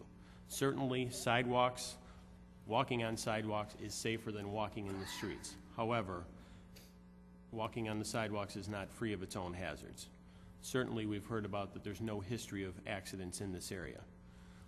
We can talk about the city's economics, but certainly in a project like this, we can find funds to do it. From the engineering side of things, certainly there'll be some challenges, but this is not an impossibility. We built the Hoover Dam, the Panama Canal was built. We can build some sidewalks if we want to. And as I've been through Elmhurst, there are many examples of where there are single sidewalks in place. What I feel is this comes down to is the economic burden of the individuals involved and a less than perfect process. Being the caregiver of an 85-year-old father, I know well that the #1 fear of older people is that they're going to outlive their money and not be able to pay for things in the end. Many pensions are being cut, as Alderman Leader has highlighted, and people are very fearful about making up that difference, not only on their daily costs, but also, should this go through. When I look at a process like this, I look at dealing with probabilities and not possibilities, and the high probability of residents having a difficult time with paying for this.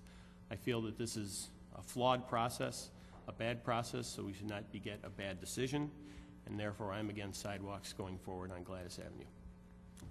Thank you, Alderman Kennedy. Any other discussion? Alderman Brown.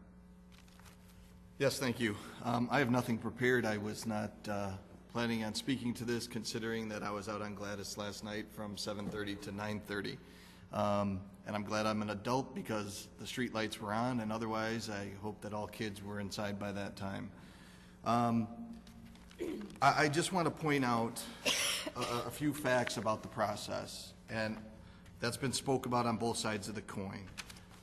From this experience, I'll call it the Gladys experience, I think there has been shown that there may need some tuning on the process. I'm not debating that.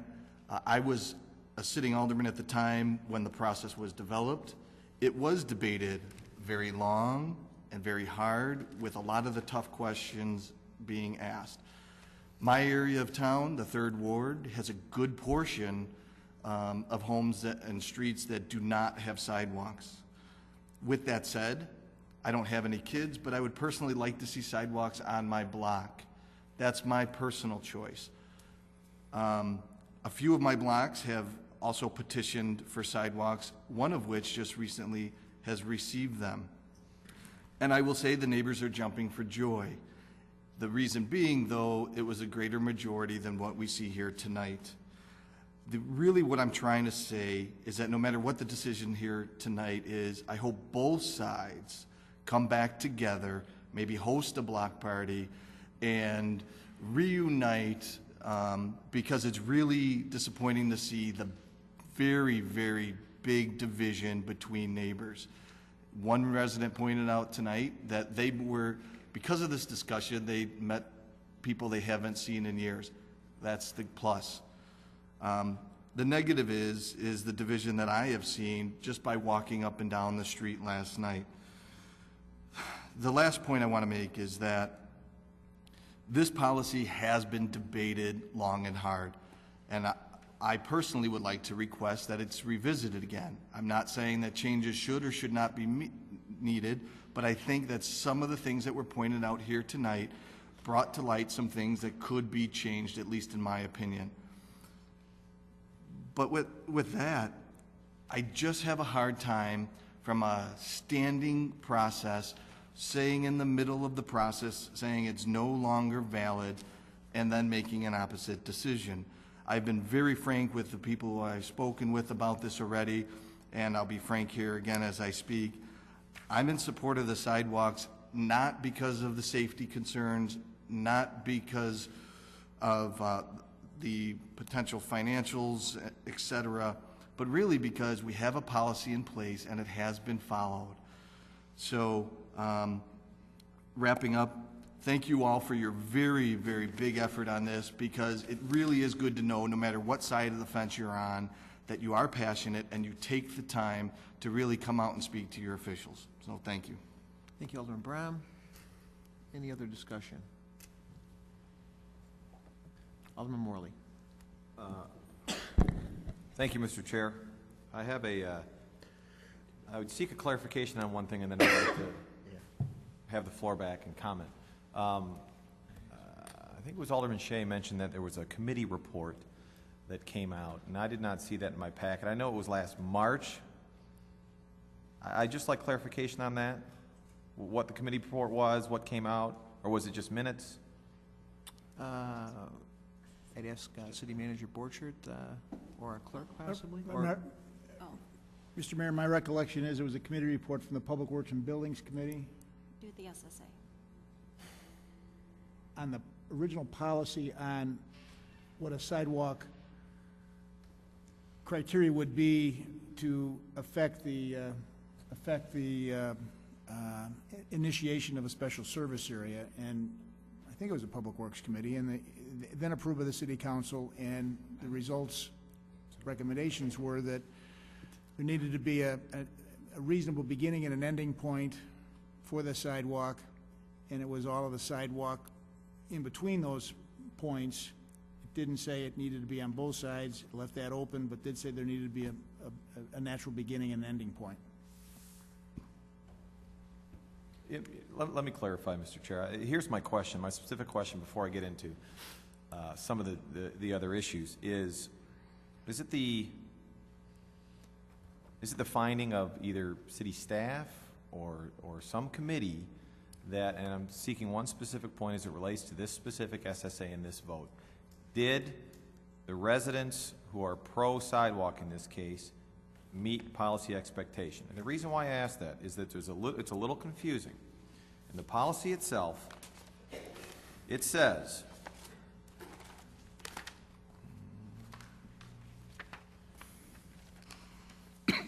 if the return surveys show greater than 50% of the property owners of the full block support the new sidewalks, et cetera, et cetera, et cetera. That's what the policy says. But then there's a letter from Aaron Gannett? Gannett? He's one of our city engineers, right? And in it, our city of engineers, employed by the city, correct? says in a letter to the property owner, this is the letter that was sent out to all the property owners informing them that there was an interest. He says, or it's stated, for this project to be constructed, there must be support by greater than 50% of the responding property owners. So I guess it's a further clarification of the policy. But it says, for this project to be constructed, there must be support by greater than 50% of the responding property owners. Then in bold it says, results are based on return surveys only. If greater than 50% of the responding property owners support this project, it could be constructed, yada, yada, yada.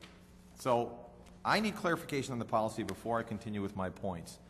I guess I'd ask either City Manager Borchert or City Attorney Storino, did the petitioners in this case meet the threshold that's established in our policy and was clarified in the letter?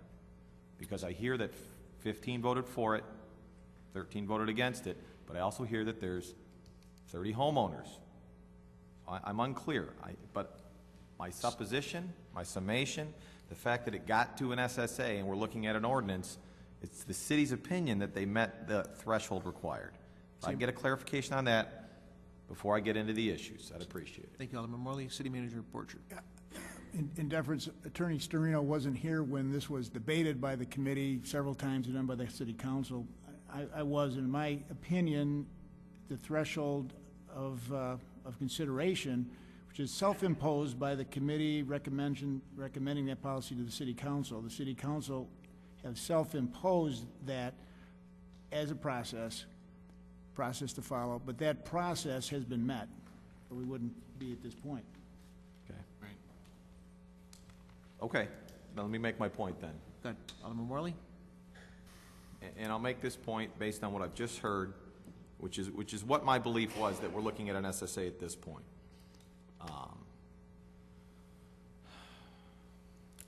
First and foremost, I want to thank everybody who was called. I haven't received this many calls in quite some time. I want to apologize to Mr. Hoffman, who I could not discern his phone number when he left it. I also want to apologize to Mr. Rebeletti, who was unfortunately one of the last messages that got cut off because my answering machine was full. I think I've heard from maybe all 50 or all 30 houses on this one. I want to make a couple of points. First of all, as we sit here, as Alderman Leader pointed out, there's other places I'd probably want to be as well. But the fact of the matter is that we created this issue ourselves. These people didn't create this issue. The people for it and the people against it did not create this issue. We created it. Here's the policy. I wasn't here when this policy was created, but we did create this policy. It's been our policy to follow our own policy. But it's our issue, and we've created quite an issue. And funny enough, I find myself agreeing with Alderman Brown. It's actually Bram, thank you. I'm following the mayor's pronunciation, but I guess you'd know better. We got the unity going. I like that. There you go. There you go. So I find it a very challenging issue. I'd like to first hope that regardless of the way this comes out, and I find myself in this position more often lately, surprisingly, part of it being on the committee I'm in, but there's going to be some disappointed folks.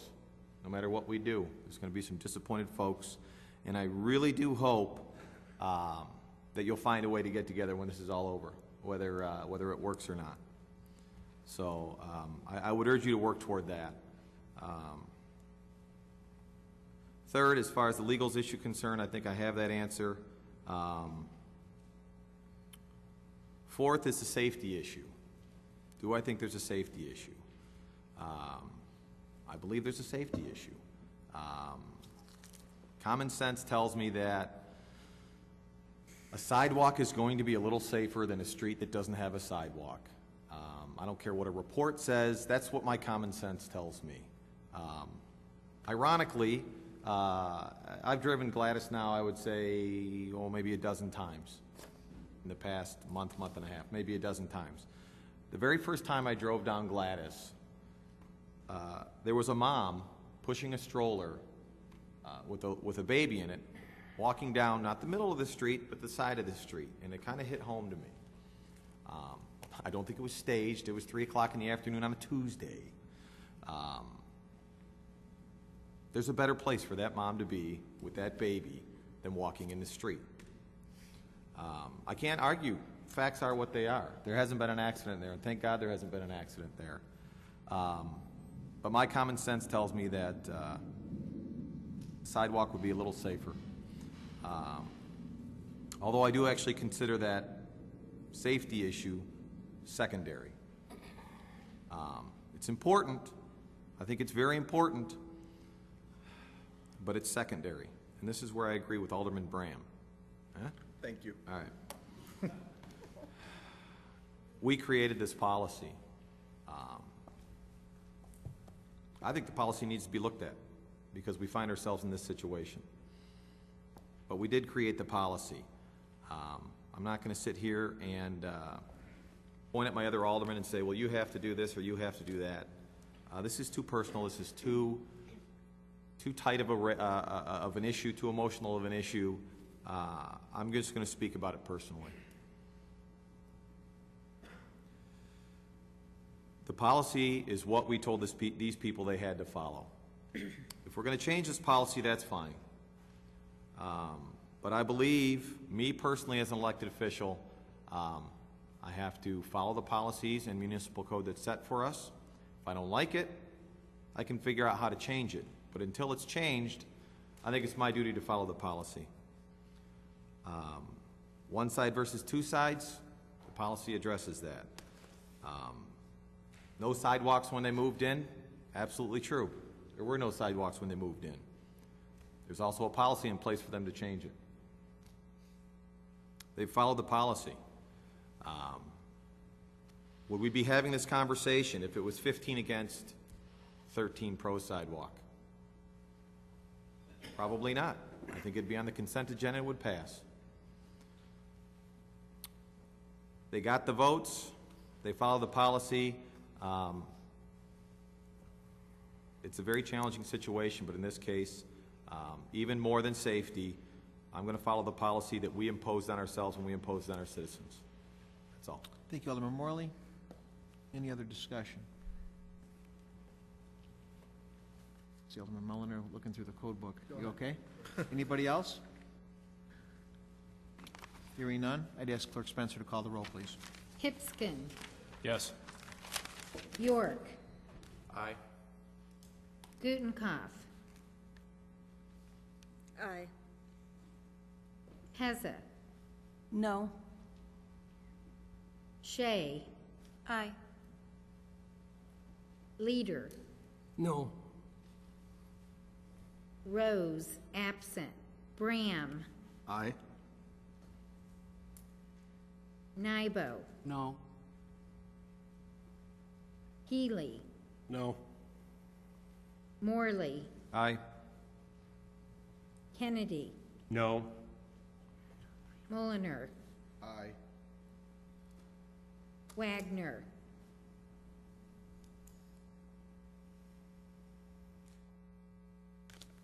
No. Okay, I have 7 ayes, 6 nays, and 1 absent. Alderman, or City Attorney Storino? Okay. There's a rule of 7. The mayor has to vote on this issue. I, as the leader and the mayor, my job is to conduct the meeting, not give my bias until I do have to vote, and this is a unique situation. I was on Gladys for about 3 hours yesterday, talking to residents. I have friends and family on both sides of the issue. I look at this as a policy issue. These are the rules that were given to us. I look at it as a safety issue. We have a lot of kids on that block. I think if I voted no, it would disregard our policy, and if, God forbid, a kid got hit, I wouldn't be able to live with myself. So as the mayor, I vote yes. So that's 8-6. 8-6. 8-6-1. 6, yes. So the motion does pass 8-6. The ordinance does pass 8-6.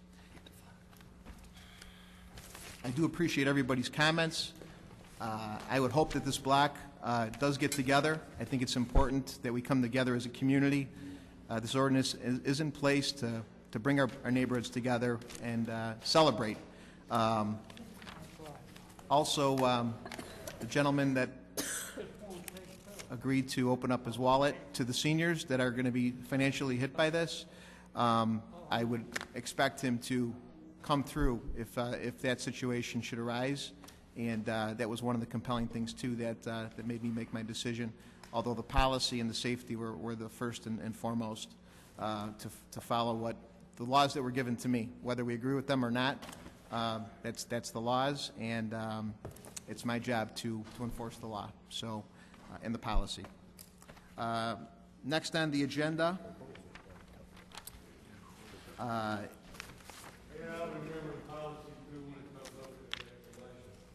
I'm sorry, sir.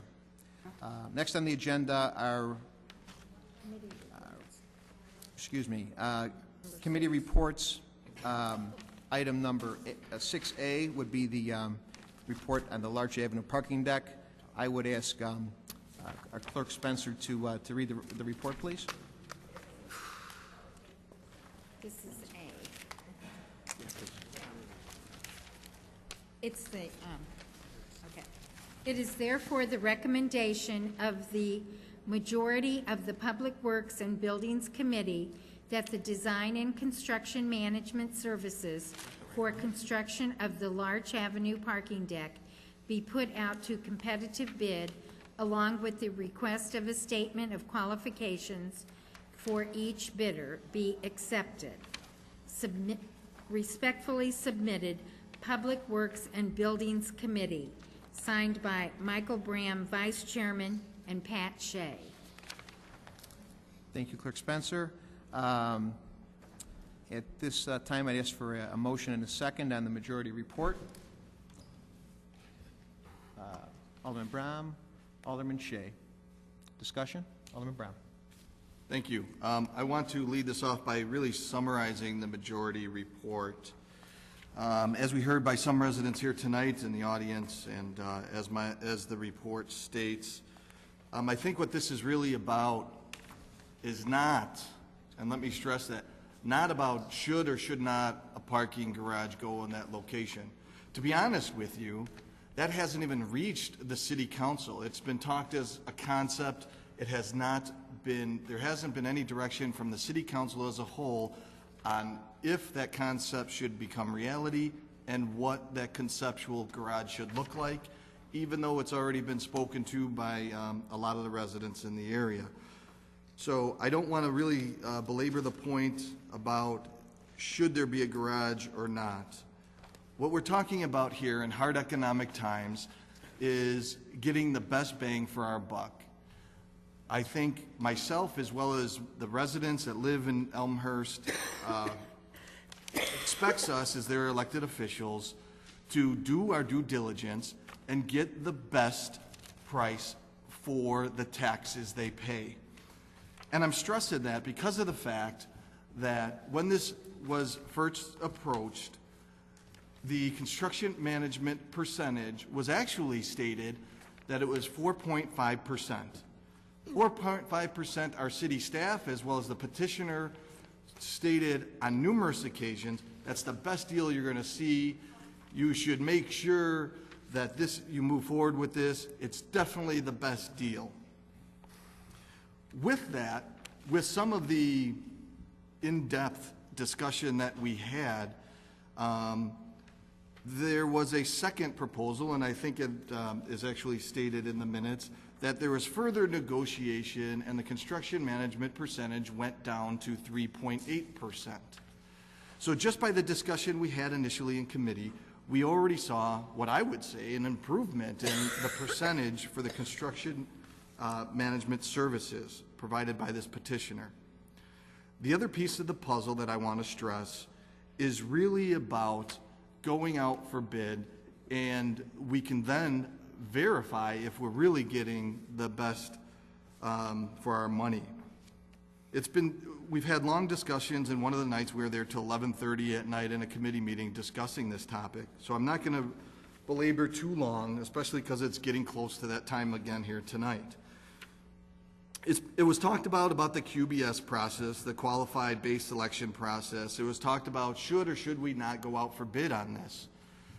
It was a recommendation by two of the sitting aldermen on this committee approximately a month or a month and a half ago to move forward with the first phase per se, the environmental aspect, and let's go out for bid. It was challenged by another alderman saying, you know, why is the city not willing to go out for bid for this? It was stated again by city staff that there is no fear about going out for bid. The subsequent meeting, we discussed what should be the process. We didn't come to a resolution in that committee discussion. There was actually some mention about just discussing this at a committee of the whole and not making a recommendation from our committee. Well, surprise to myself that the following committee meeting, there actually was a decision made, even though we as a committee didn't come to a resolution the previous committee discussion, and that was to move forward with the current petitioner, which is Arco Murray, even though that there is no contract stating we must use them. There is none. There was a potential in that happening a while ago, but that during the real estate transaction, that did not occur. So we are at liberty to use whomever we want and go out for bid if we want or not. It's not about if it's per law, if we go out for bid on the construction management and architectural design. It's not about that. We have the opportunity to do it. It was requested. It wasn't moved on for whatever reason approximately a month ago, and now we're here today. One of the other pointed questions I asked at that time was, are we under any timeline constraints, because I don't want to get in the same situation we were on that first phase, be in the environmental section. I was told by city staff, no, we're not. No, we're not. Definitively, no, we're not. But here we are today talking about, well, we might see prices go up. We might see things turn around, and therefore the cost might go up. Well, I don't know about anyone else. I don't have a crystal ball at home, so I have no idea if the prices will or will not go up. There's other process things that need to be done here that could delay this to the winter season or close to the winter season. From what I've been told, that if construction starts happening in the winter season, that there's additional fees due to the weather climate, and therefore there is additional cost. So if the actual bricks and mortar go up in price, I don't know. It could go down. I don't think that anybody up here is an expert in that area, and I am sure I am not, so I won't speak to that. But what I will say is that we've already been told once that 4.5% was the best deal that we can get for construction management services. Here, we're told in a subsequent meeting that it's 3.8%. Well, it already improved once. At that time, when the first discussion was made about 4.5, we did not talk about the architectural design, and that's the other piece of this puzzle. I don't know if the architectural design is a good price either. If we don't go out for bid, how do we know? And that's why the majority recommendation of this committee is to go out for bid and make sure that we have not only a qualified bidder, but also the best price. And we're not going to know that unless we have something to compare it to. And I will say the fire station bidding process is irrelevant. You can't compare a fire station to a parking garage. Thank you. Thank you, Alderman Brown. Alderman Hipskin. You were mentioning 4.5 versus 3.8. What does that equate to in dollars? I would have to find the meeting minutes. You can refer to the city manager if you like. Just approximately. It would be, what, 8.8% of... 5 million, would it be? No, of 170. Oh, yeah, right. So... 40,000, I don't know. No. About, just quick math, 0.8% of 174,000? 174. It's $1 million. It's $1 million. $35,000. It's the difference between 4.5 and 3.8. Okay. Thank you. Sorry, to speak out of turn. Alderman Shay. Yeah, I know we've been talking about professional services, so I looked at the Elmhurst Code and I couldn't find a clear definition of professional services. I would like to ask the city attorney, how does Elmhurst define professional services? I think you're probably right, Alderman Shay. I have not, I have to admit, I haven't done a detailed examination to find it, but I don't think you'll find it there. I think it's more along the lines of what opinions are about what, I mean, we certainly know that an accountant, an architect, an attorney, an engineer are professional services. Admittedly, when you start talking about construction management services, there could be room for argument.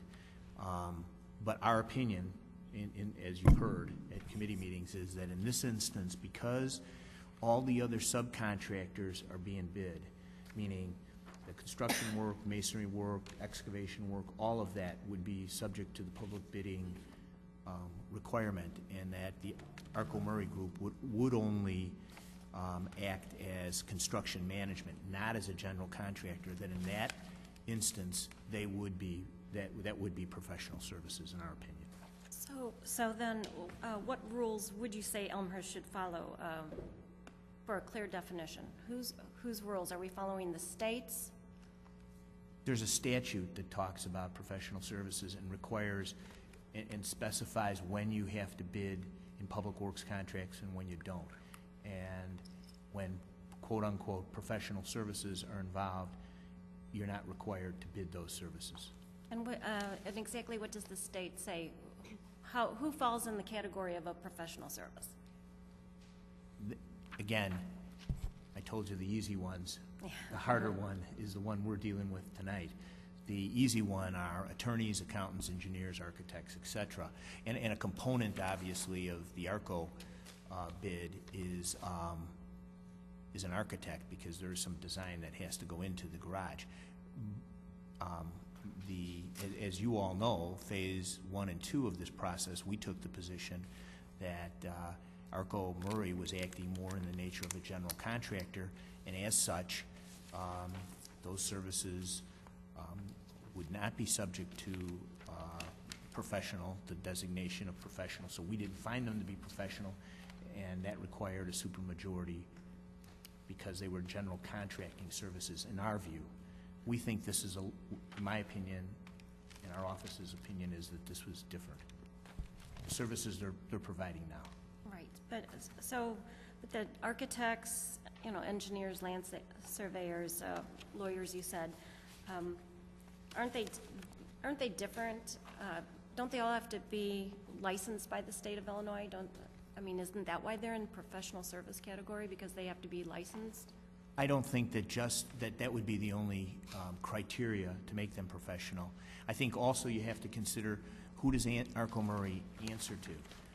And in this instance, where all the other subcontractors are bid, they're clearly just our agent. They're providing just management and design services just for us. I'm not trying to make a case either way, because I went the other way on phase 1 and phase 2, but I'm just telling you how I feel about this part of the process. All right, I'm just saying, because I'm thinking, because the architects, the engineers, the land surveyors, because they have to be licensed by the state of Illinois, where the construction management, they don't have to be licensed. No standards are set for them. I'm thinking maybe we should separate the construction manager services from the architectural design and look at them separately. I know we've got them lumped together right now, but I'm thinking that maybe they should be separate, and because they go with their design company. It is a separate company. I know they're affiliated, but it is a separate company, so they could be separated. They could be. They could be separated. If that was what the council wanted to do, they could be. Thank you, Alderman Shay. Alderman Kennedy. I just want to point out that what we reviewed last week, there was a clear separation between architectural services and the construction management fee. So what was presented to us last Monday did have those two things separated. Separate, but they lump them together. We're taking this package. Recommendation. Well, the whole project was being recommended, so. Right. But what we saw, they were clearly delineated between the two areas. So in other words, separate prices so we can compare Sure. what we're paying on other projects, et cetera. Anybody else for discussion? Alderman Gutenkopf? Thank you, Mr. Mayor. Actually, I happen to have a copy of the state statute in front of me, and it specifies that this is the Local Government Professional Services Selection Act. It specifically mentions architectural, engineering, and land surveying services are considered professional services, and it doesn't say anything about construction management services, and it goes on to define what they are. And it talks about the selection procedure that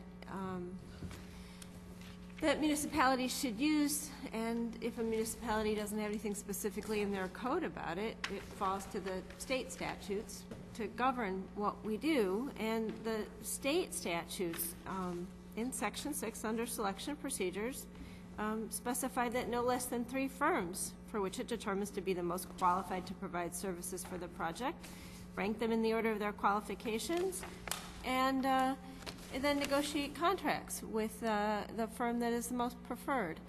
And I think that that's an important distinction, that we have not taken this into consideration.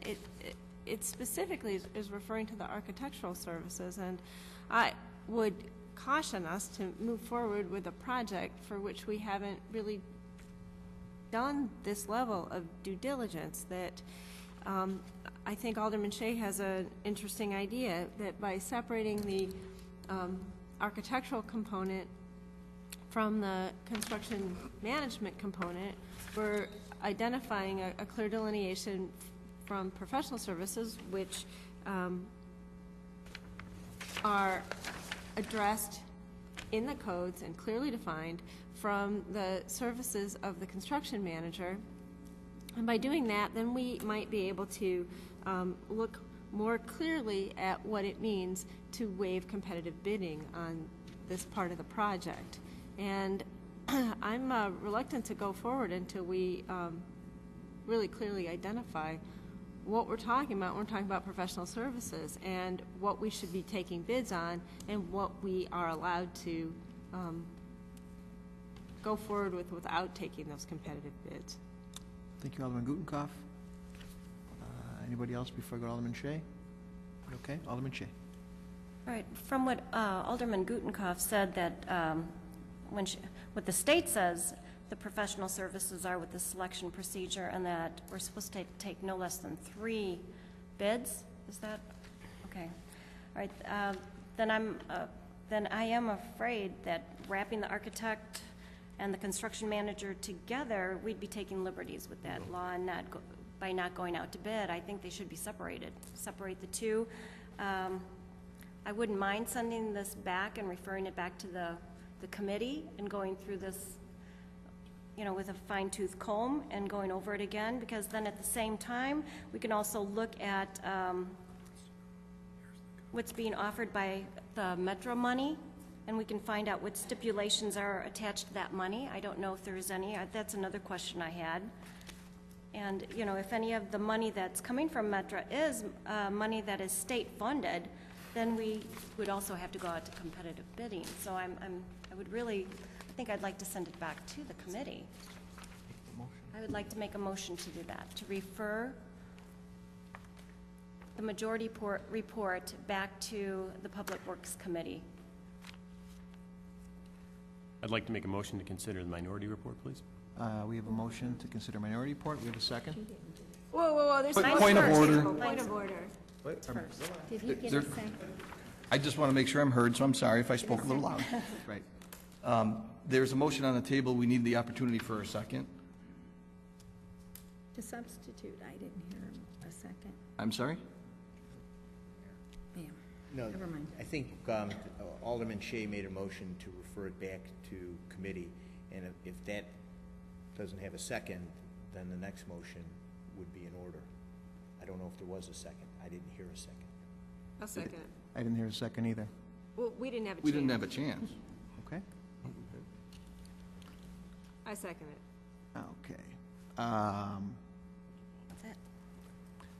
We'll take a second, and the motion to refer back to committee, the majority report, it's a motion to refer back to committee. Any discussion? Alderman Nabel. Oh, thank you.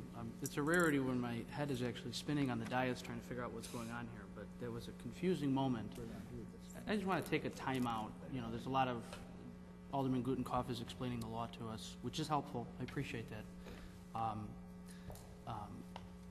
We were just, the last issue we just discussed, I recall hearing Alderman Bram and Alderman Shea discuss how we have a process and a policy, and how it's important to follow the process and the policy. As you're going through the process, you don't want to shift expectations on people, on the people you're working with. And it was so important that for the residents who had gone through applying for a sidewalk SSA, that we respect the process and that we adhere to their expectations, and that we fulfill our end of the bargain, which is to process their application and approve it in the manner that it should be approved. Well, there's a process that we're following here right now. We're negotiating a real estate deal that's very complicated and involves several different pieces of properties with a development team. And just as the residents on Gladys Avenue are entitled to a due process or a fairness, or that we adhere to our expectations in moving through the mechanics that we need to move to, so are the developers on the Addison Street redevelopment project. We have a bad habit over the last couple of years of rehashing arguments that have already been taken place. I hear a strange, it's almost as if Alderman Shepaniak is still with us, because he made these exact same arguments about 6 months ago, and we discussed a no-bid contract in the context of an ordinance that was eventually approved. Now, this is Ordinance 06-2009, an ordinance approving a development loan and purchase and sale agreement for the Addison Corridor redevelopment project within the downtown TIF district, Thorn and Athar parcels only. And in this agreement, it references and it adopts by reference a development agreement, paragraph 8.1 of which says, developer including Arco Murray as general contractor. The city shall utilize the services of developer who shall involve Arco Murray National Construction Company as general contractor or construction manager of the project pursuant to a contract for those services to be entered into by the city and developer within 30 days after closing on the Thorn parcel sale to the city. Now, this is not the whole project. This is just the Thorn and Athar parcels. Hurley was not included in this. And it's because there was some legal issues that we needed to deal with in terms of the purchase and the conveyance of the Hurley property to the city that precluded us from including it in this agreement. But it was always my understanding that Arco Murray was going to be the construction manager on this entire thing. And Alderman Shepaniak, and I recall Alderman Bram making the issue, and Alderman Gutenkopf, I think, made the issue as well, was very upset about the fact that Arco Murray was essentially getting a no-bid contract. We discussed this 6 months ago. But the reason, as we discussed 6 months ago, was because it was an unusual situation. This is not us letting out a contract or us deciding that we need to repave some streets. Arco Murray, in conjunction with the other development parties, brought us this deal. They brought this deal to the table, and they said, if you guys want to do this, if you want to solve your downtown parking problems, we've got a solution for you. And on a 10-4 vote, we said, yes, we want to move forward. We understand you could classify this as a no-bid contract. But we thought that the benefits of providing more than adequate downtown parking outweighed any downside that might have existed because we didn't put out a contract to be bid. Now, that puts aside the fact that there's nothing that we could have bid at that point anyways, because they were bringing us a deal. They were the seller of a piece of property to us. So we've had that discussion, and now let's go back to Gladys Avenue. We've been working throughout this process with the developer, with the party to this agreement, always with the expectation, at least my understanding, it might not be everybody's understanding, always with the expectation that construction management services would be provided by Arco Murray. Now, there's no contract that says that with respect to Hurley. A technicality It's the same reason why we've got to vote on it now, and why we're going to be voting on an ordinance at some point in the future, should this go forward. But again, we can hang ourselves up on a technicality, and we can, what I would perceive as derailing the project. We can do that if we want to. But there has been an expectation. There has been a process that we're following.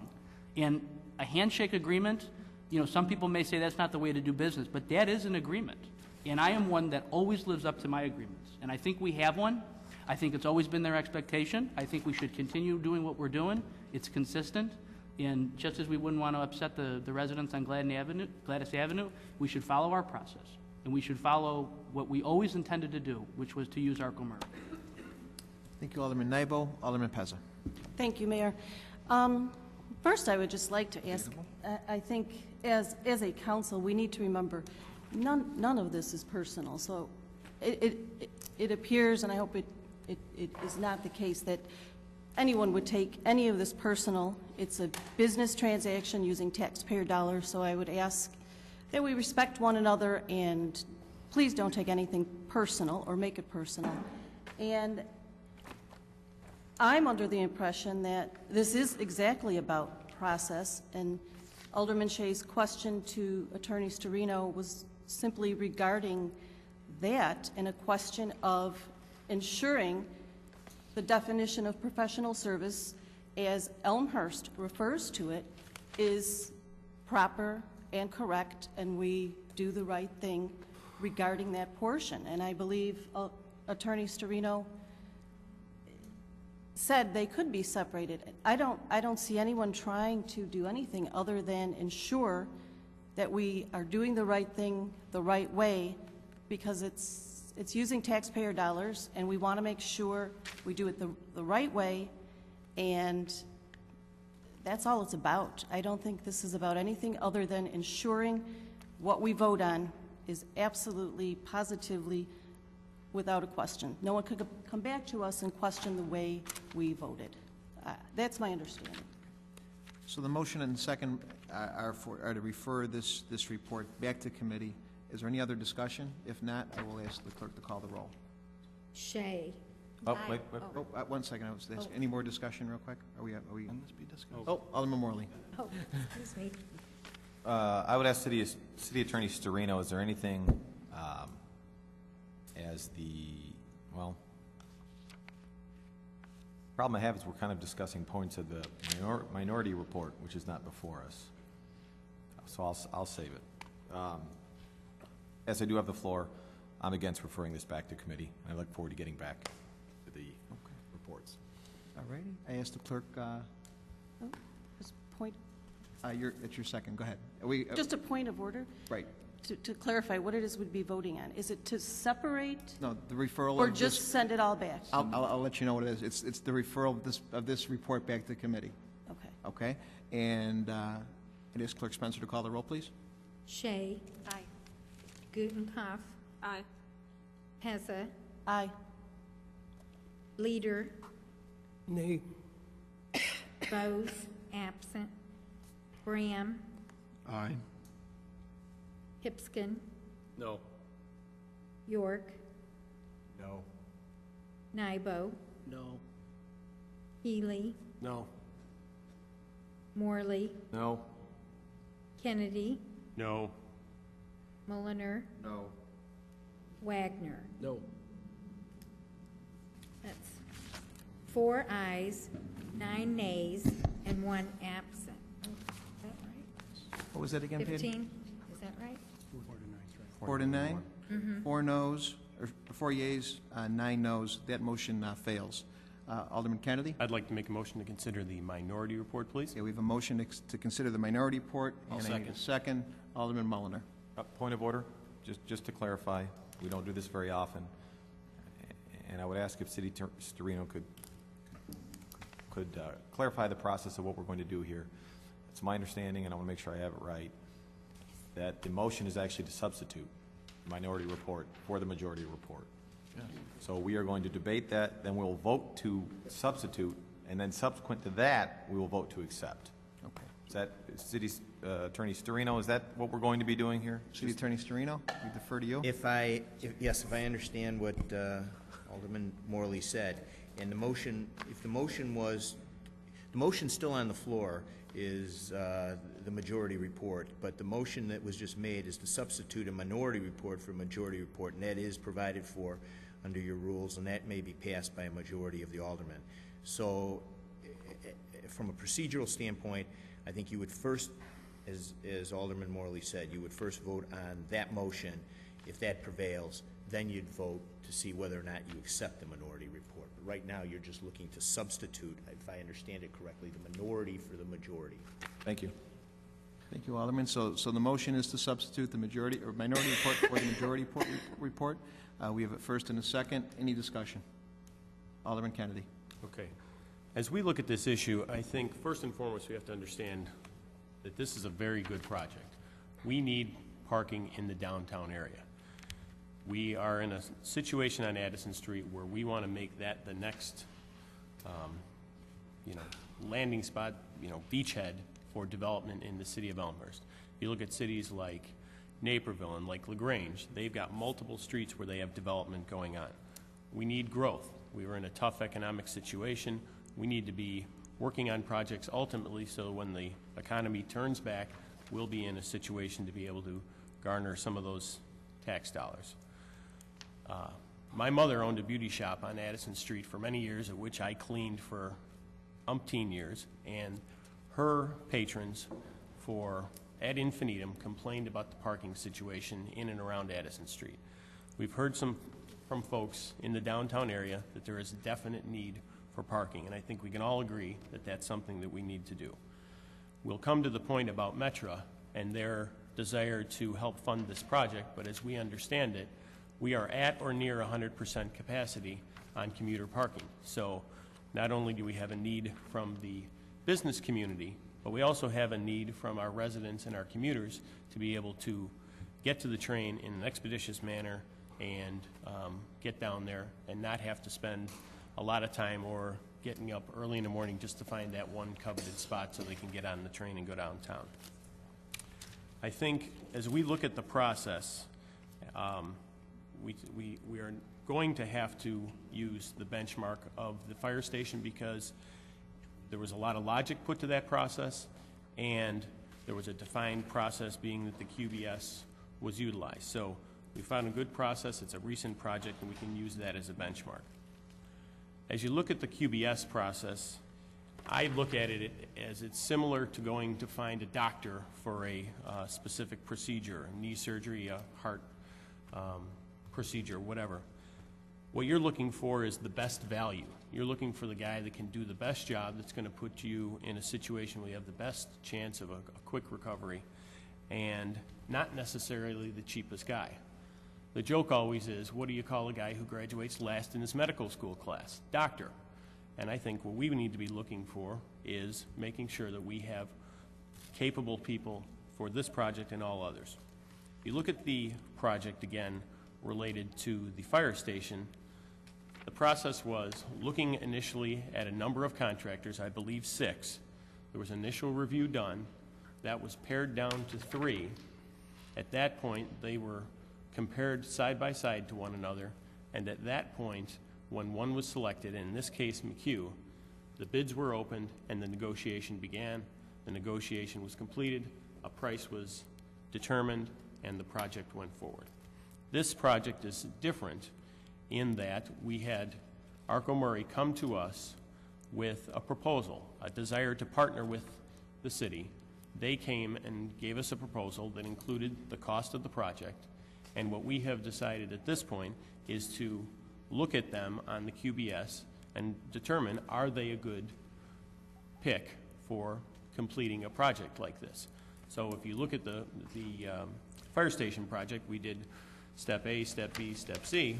When we're looking here, we're doing step B, back to step A, and ultimately step C in selecting the project. So we are looking at these folks with the same process steps, albeit moved one from the other, that we have with the fire station.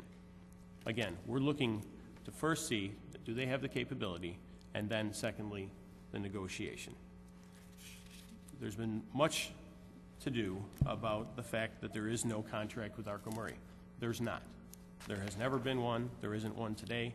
Ultimately, there will be one when we decide and move forward on this project, should we select them. There was an earlier question related to zoning and the timing of the project. It has been clarified by city staff that this area is considered C4 and would not require a conditional use permit to go forward with a parking structure. So, as we look at the process, we've qualified that Arco Murray is comparable in their skill level to McHugh, who was chosen for the fire station, and therefore would be the type of company that we would want to go forward with. Looking at the project costs, the first item came up to be architectural services, which was broken out to be $326,000 or 6% of the construction costs. From a comparison standpoint, where again for the firehouse, $388,000 was spent, which was 8% or a 2% premium above what we're talking about here, again for the firehouse.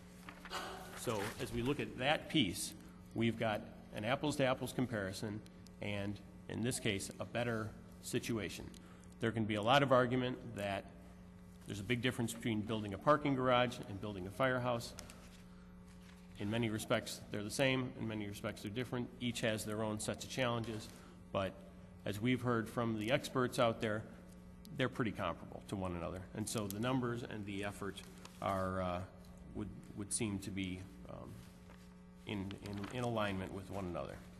Now, looking at the project costs, there's 4 basic areas. General conditions. This is the costs that will be incurred to manage the project, to make sure that there's fencing, erosion controls, all the necessary pieces of the project. Those are items that will be things where there'll be no premium put to them, there will be no markup. City of Elmhurst will get the invoice. We will pay exactly what the cost has been incurred. There will be no profit, nothing to that. Insurance, 1.25%, that's commensurate with a project like this. And then we come to construction management fees of 3.8%. That's Arco Murray's profit on this project. Certainly, we can argue the fact that they've come down from 4.5 to 3.8. You know, it's been a while since we've been talking about this. They want to do the project. We want them to potentially do the project if we move forward. And through the negotiations with City Manager Borchert, he was able to negotiate a lower rate, and kudos to him for that. The biggest portion of the project comes into the materials and direct labor. That's 87.45% or $4.3 million, 4.373 to be exact. As it is set up today, all of those bids will be publicly bid, and they will be opened here at City Hall in the presence of city staff. So, again, 87% plus of this project will be publicly bid. The only difference, and the balance of it, is related to the professional services, as we've talked about, of the architecture and the construction management of things, which, as City Attorney Storino has said, is within what would seem to be within our rights to do as a city going forward. Now, looking at the costs of the items, and we're looking at the commodities that go into a project like this, we have steel, brick, and concrete. If we look at what we understand to be logical and increases based on what we think the economy's doing, and I believe all of you have the report in front of you, I'll tally it up. That difference on a conservative basis could be as much as $174,000. So if we were to wait a year because we may miss the construction season, because we want to go out and competitively bid this, we could spend $174,000. Basically, we would have to have this project done at zero profit to cover that 174 to stay even as we stand today. So what I would like to propose is that we go forward with the project. One last point before I give up the floor is that Metra, seeing that the situation is that we're using almost 100% of our parking, has come to us and said they would pay for up to $2 million of this project. Now, that's a nice thing to have, that's great, but And we would like to have that, but certainly we need to consider the project first on its own merits. And if we were to get that money, all the better. It gives us a better situation. The last thing I want to say is I'm a baseball fan, and I know there's about 5,000 games a year. On average, there's one perfect game every 4 years in baseball. So there's no real such thing as a perfect project. There are very good projects, and I believe this is one of them. And so I feel we move forward with this project as we've discussed and go forward. Thanks, Alderman Kennedy. Go to Alderman Mulliner, and I'm going to go to Alderman Healy. I have to say, Alderman Kennedy and Alderman Nybo very carefully explained this situation, and I think Alderman Nybo gave a very good history of where we've been with this. I just want to make a couple of comments. This is not an uncommon practice. It's not an uncommon practice for the city. It's not an uncommon practice for most government agencies. This is technically, yes, it's a little bit odd because of the fact that somebody has come to us with a proposal and we've worked with that group. However, the process is pretty much run the same way as it normally would if we were to go out and do an RFP ourselves, because the process would be just as it was explained before. Identify whether that group is qualified to do that job and then negotiate the fee, similar to what has happened here. The fee has been negotiated down, which has been a positive thing, after we've identified that this is a firm that can actually accomplish the task that we're asking them to do. I think this is a very good project. I think we have an opportunity that we should not pass up, and I think that this is a time for us to grab onto this and run with it and keep our eye on it, make sure that the bidding is done properly for the rest of the project. There was nothing wrong with what was done when you move forward. I'm sorry, but I interpret our code under Section 9.10 as giving us clearly the right to do this because it's a construction project. And we under Section 9.10, it tells us that we can waive the bidding laws for construction projects. So my interpretation of it is that if I'm misinterpreting that, the attorney can correct me, but that's my interpretation, that we have the right to do this. And this is the right project, it's the right time, and we need to move forward with this. Alderman Mulliner, Alderman Healy. Thank you, Mr. Mayor. I'm going to first off by apologizing. I missed the Public Works Committee meeting that this was last debated, so I did not get a chance to sign either of the reports. I was told I was not able to do so since I wasn't at the meeting, but I would have supported Alderman Chairman Kennedy's, what is now the minority report. And I was on vacation with my family, and as Alderman Leader and Alderman Morley said during the last debate, they wish they were anywhere but here for the Gladys. I knew where I was going to be, but that's kind of aside.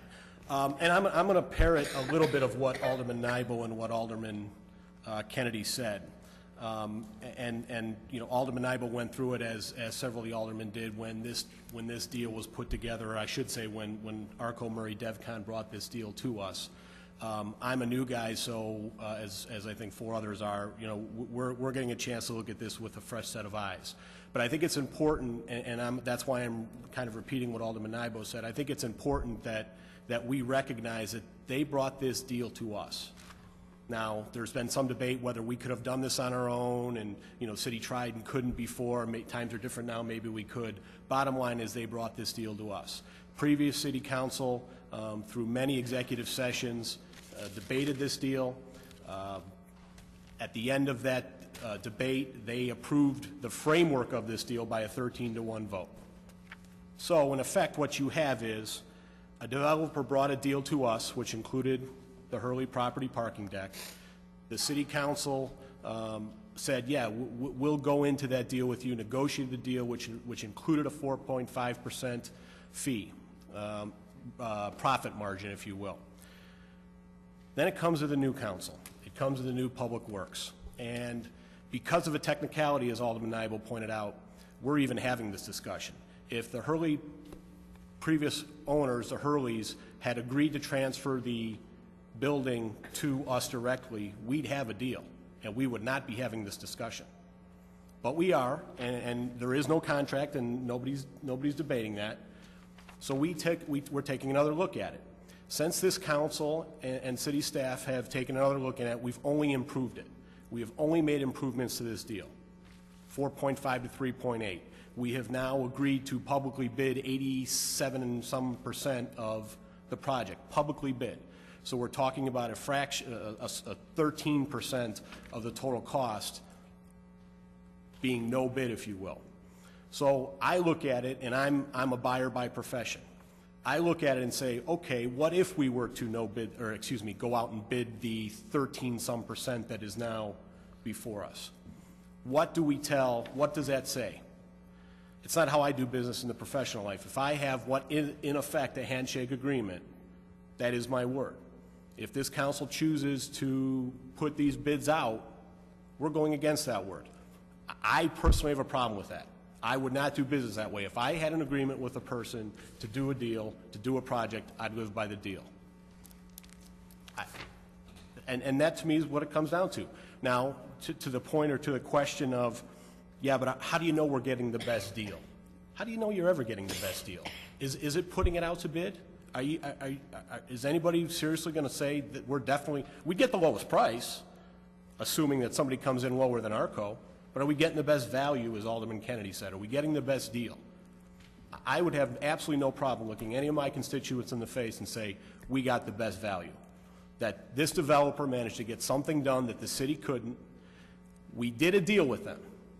It wasn't put into contract form, but we did a deal with them by a 13-to-1 vote. The only vote against was Alderman Sapaniak, and the reason he voted against was the no-bid aspect. Every other member voted yes. So the previous city council seemed to think it was a good deal. Speaking for myself, I think it's a good deal that we've only made better. That's why I would have supported Alderman Kennedy's, what is now the minority report, and why I will vote to support that report. Thank you. Thank you, Alderman Healy. Alderman Leader. First of all, I would second everything that Alderman Healy said, and a couple of things came to mind. I'm looking at Mr. Borchard. Am I correct that when we tried to buy the property, we couldn't buy it, and some time went by, and then it was, ARCO bought it, and it was for $600,000 less, and passed that on to us. Is that correct? City Manager Borchard, if you can confirm that. I believe the purchase price was $2,075,000 originally tried to be contracted, but I'll let the city manager answer that question. The city did have a contract on the table at a higher amount and with a contingency on the environmental. That contingency on the environmental was never approved by the seller, and the city would not go forward without that contingency. The contract for the amount was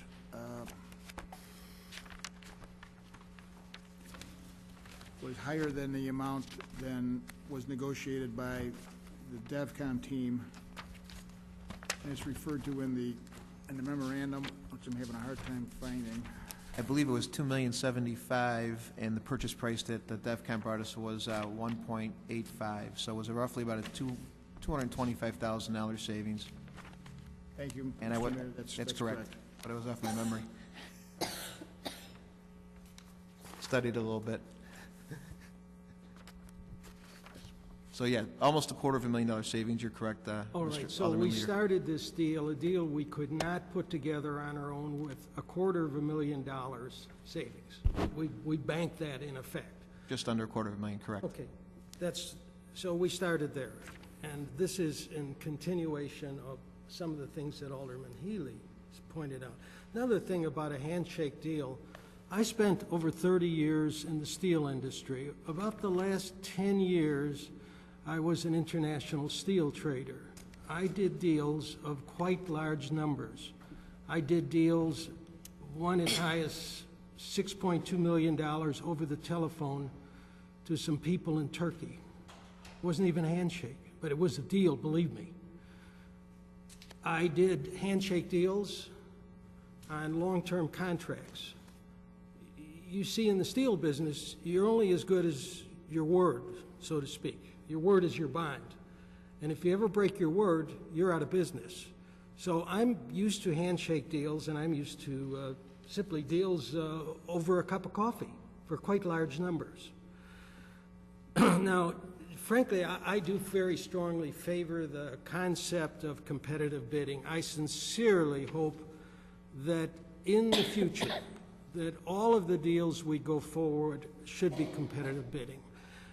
But I do know from my experiences in 30, 35 years in business as a homeowner that the lowest bid is not always the best bid. I think we've all had that experience.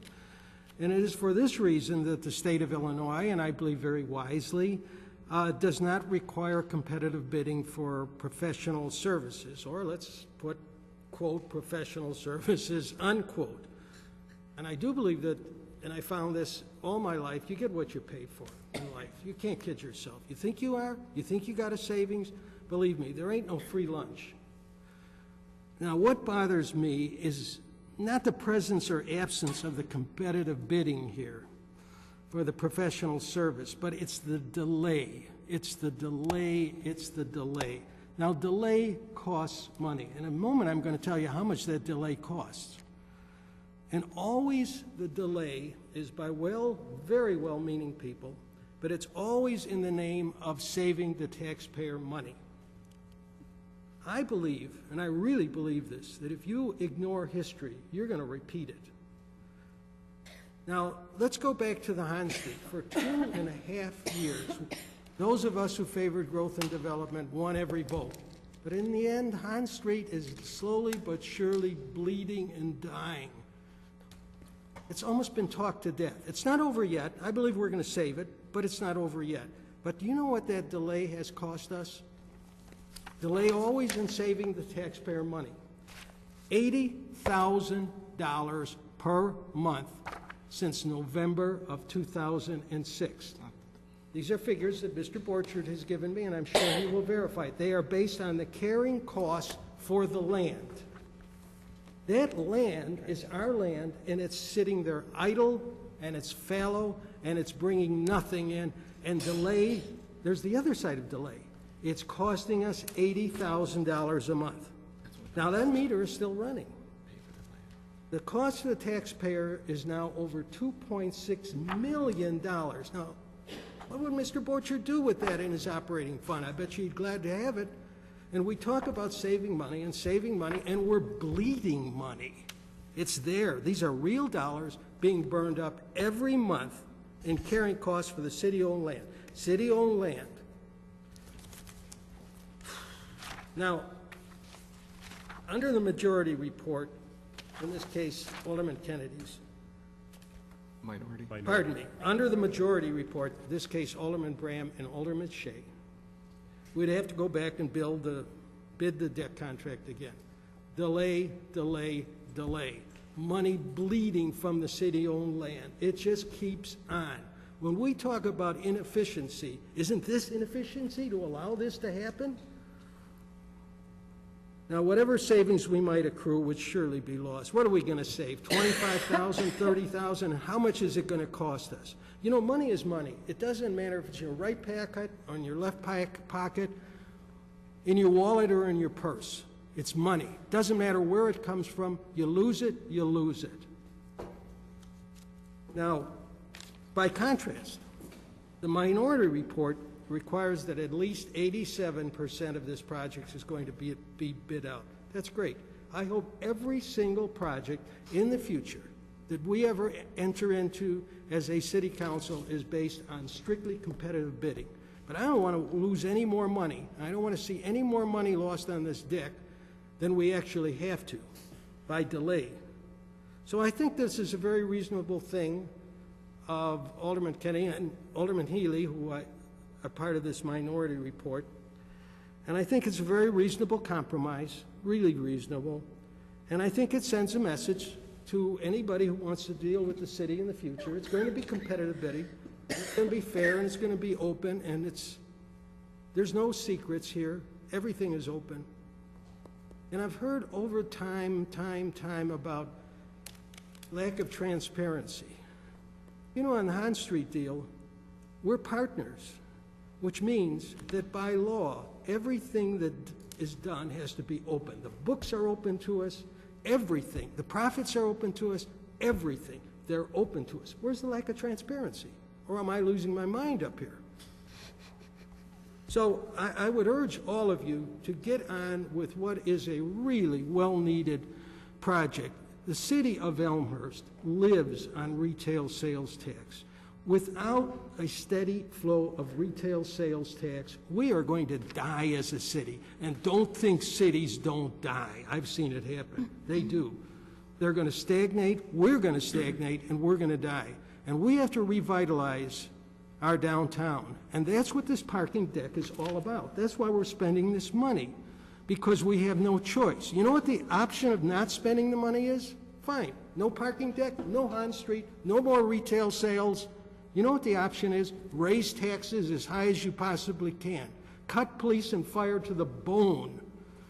Let streets just fall into pieces. That's the option. And what about your home values? You ain't seen nothing yet.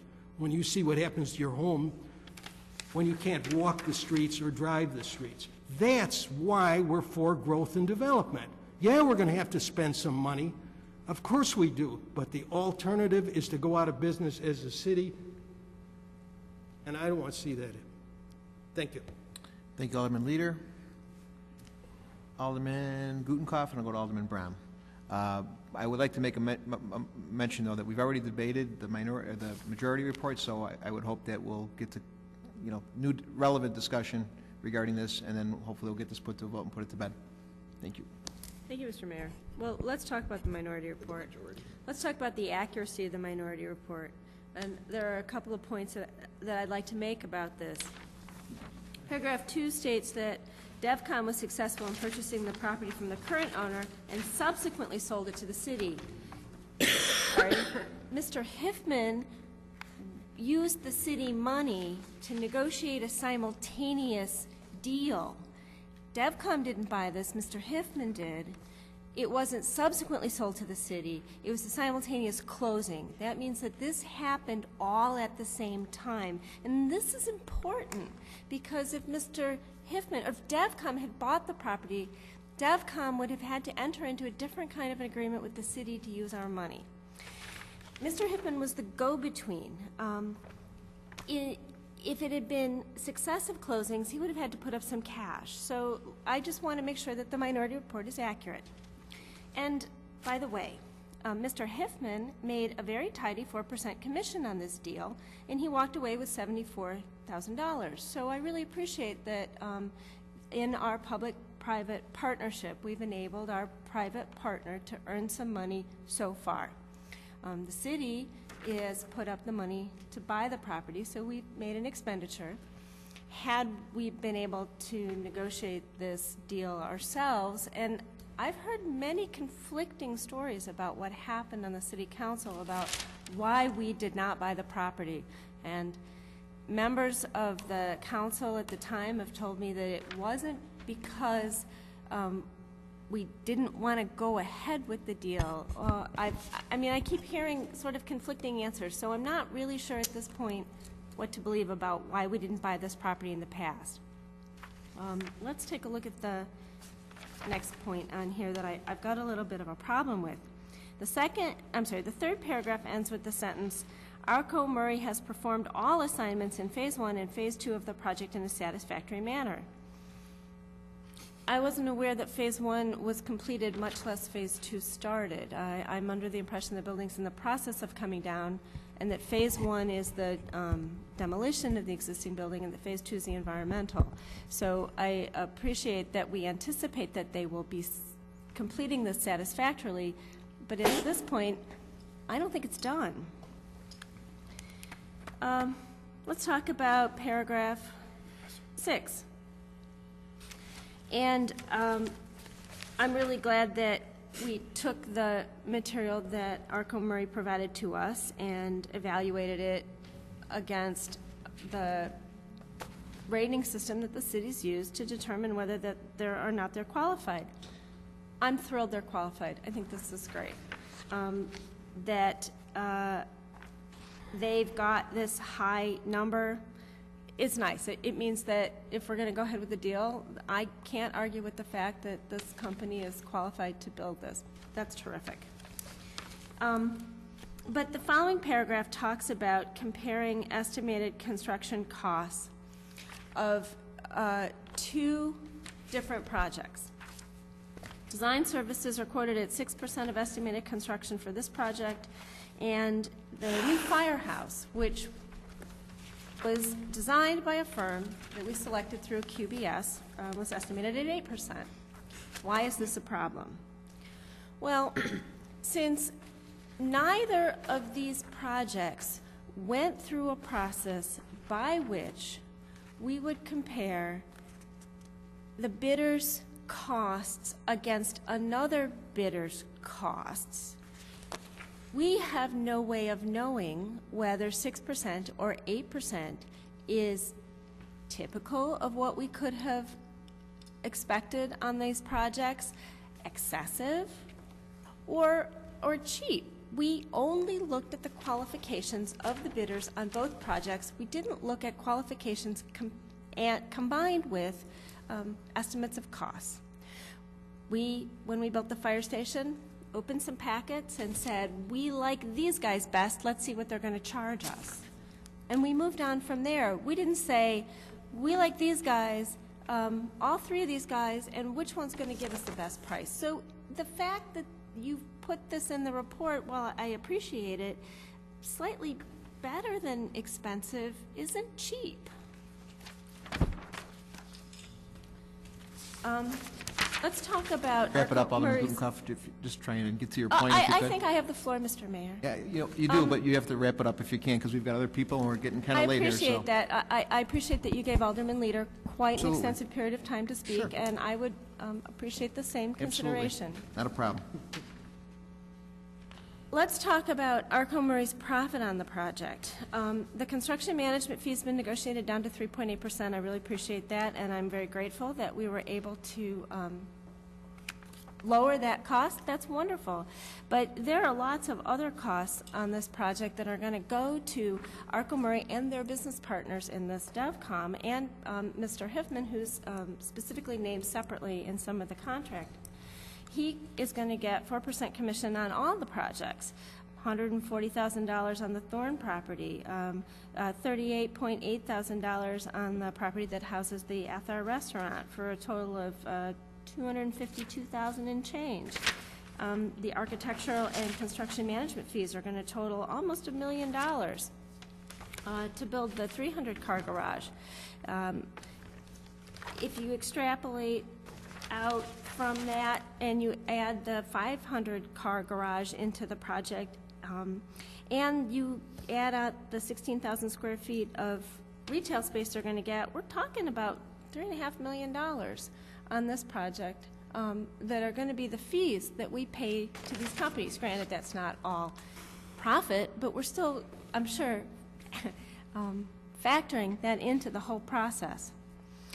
I appreciate that Alderman Kennedy spelled out what he anticipates are going to be costs of labor and materials to build this garage.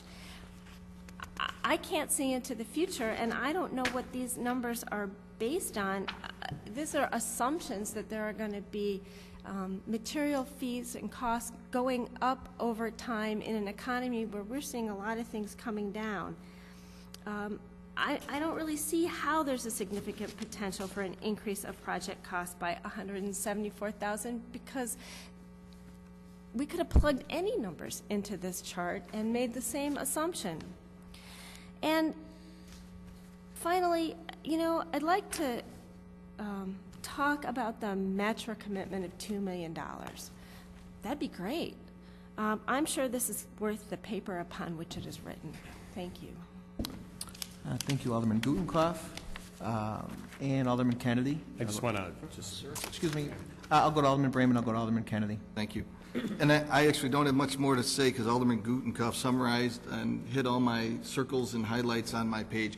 The one thing I want to ask of City Manager Borchert, because we've been comparing what I at least deem to be apples to oranges all night, being the fire station to the parking garage.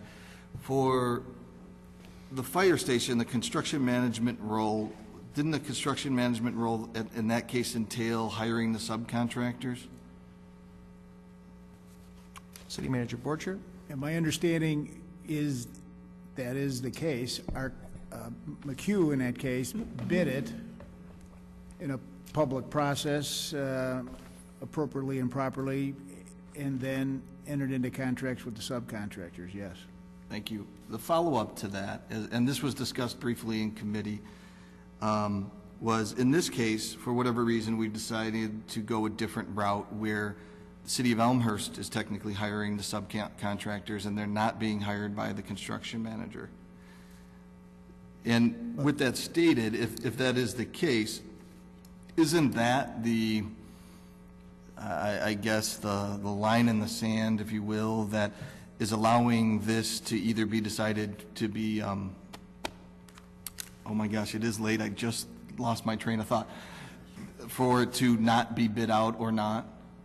Yeah. So if the construction manager would have hired the subcontractors, wasn't it by law a necessity for us to go out for bid for those relevant services, is the question.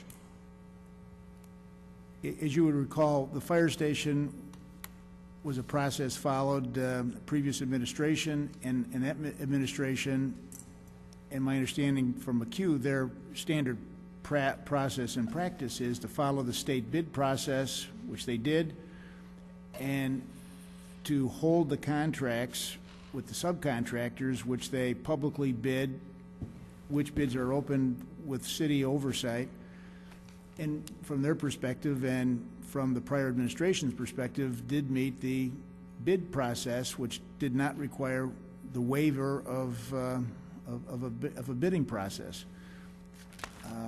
We're attempting to follow that same process according to our attorney's oversight to maintain, like McHugh was perceived by the last administration as construction management services, professional services, and properly selected under the qualification-based selection process. We're attempting to follow that same process in evaluating first the professional services of Arco Murray. Yes, they're qualified. B, now negotiate. They're professional service provider. Follow the state bid process, and according to that process, which allows then the Arco Murray services to be a professional fee. That's the process we're attempting to follow.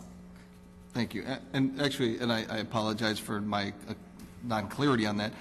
My comment actually was, in that case, was directed to the city attorney. If the construction manager hired the subcontractors, would this be even not debatable here tonight where we would have to go out to bid?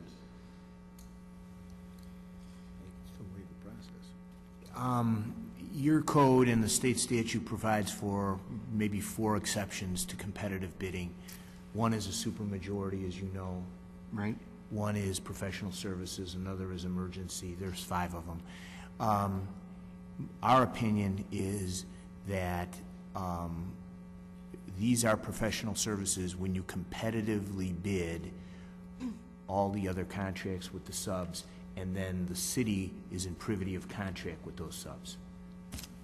And the construction manager answers simply and exclusively only to the city.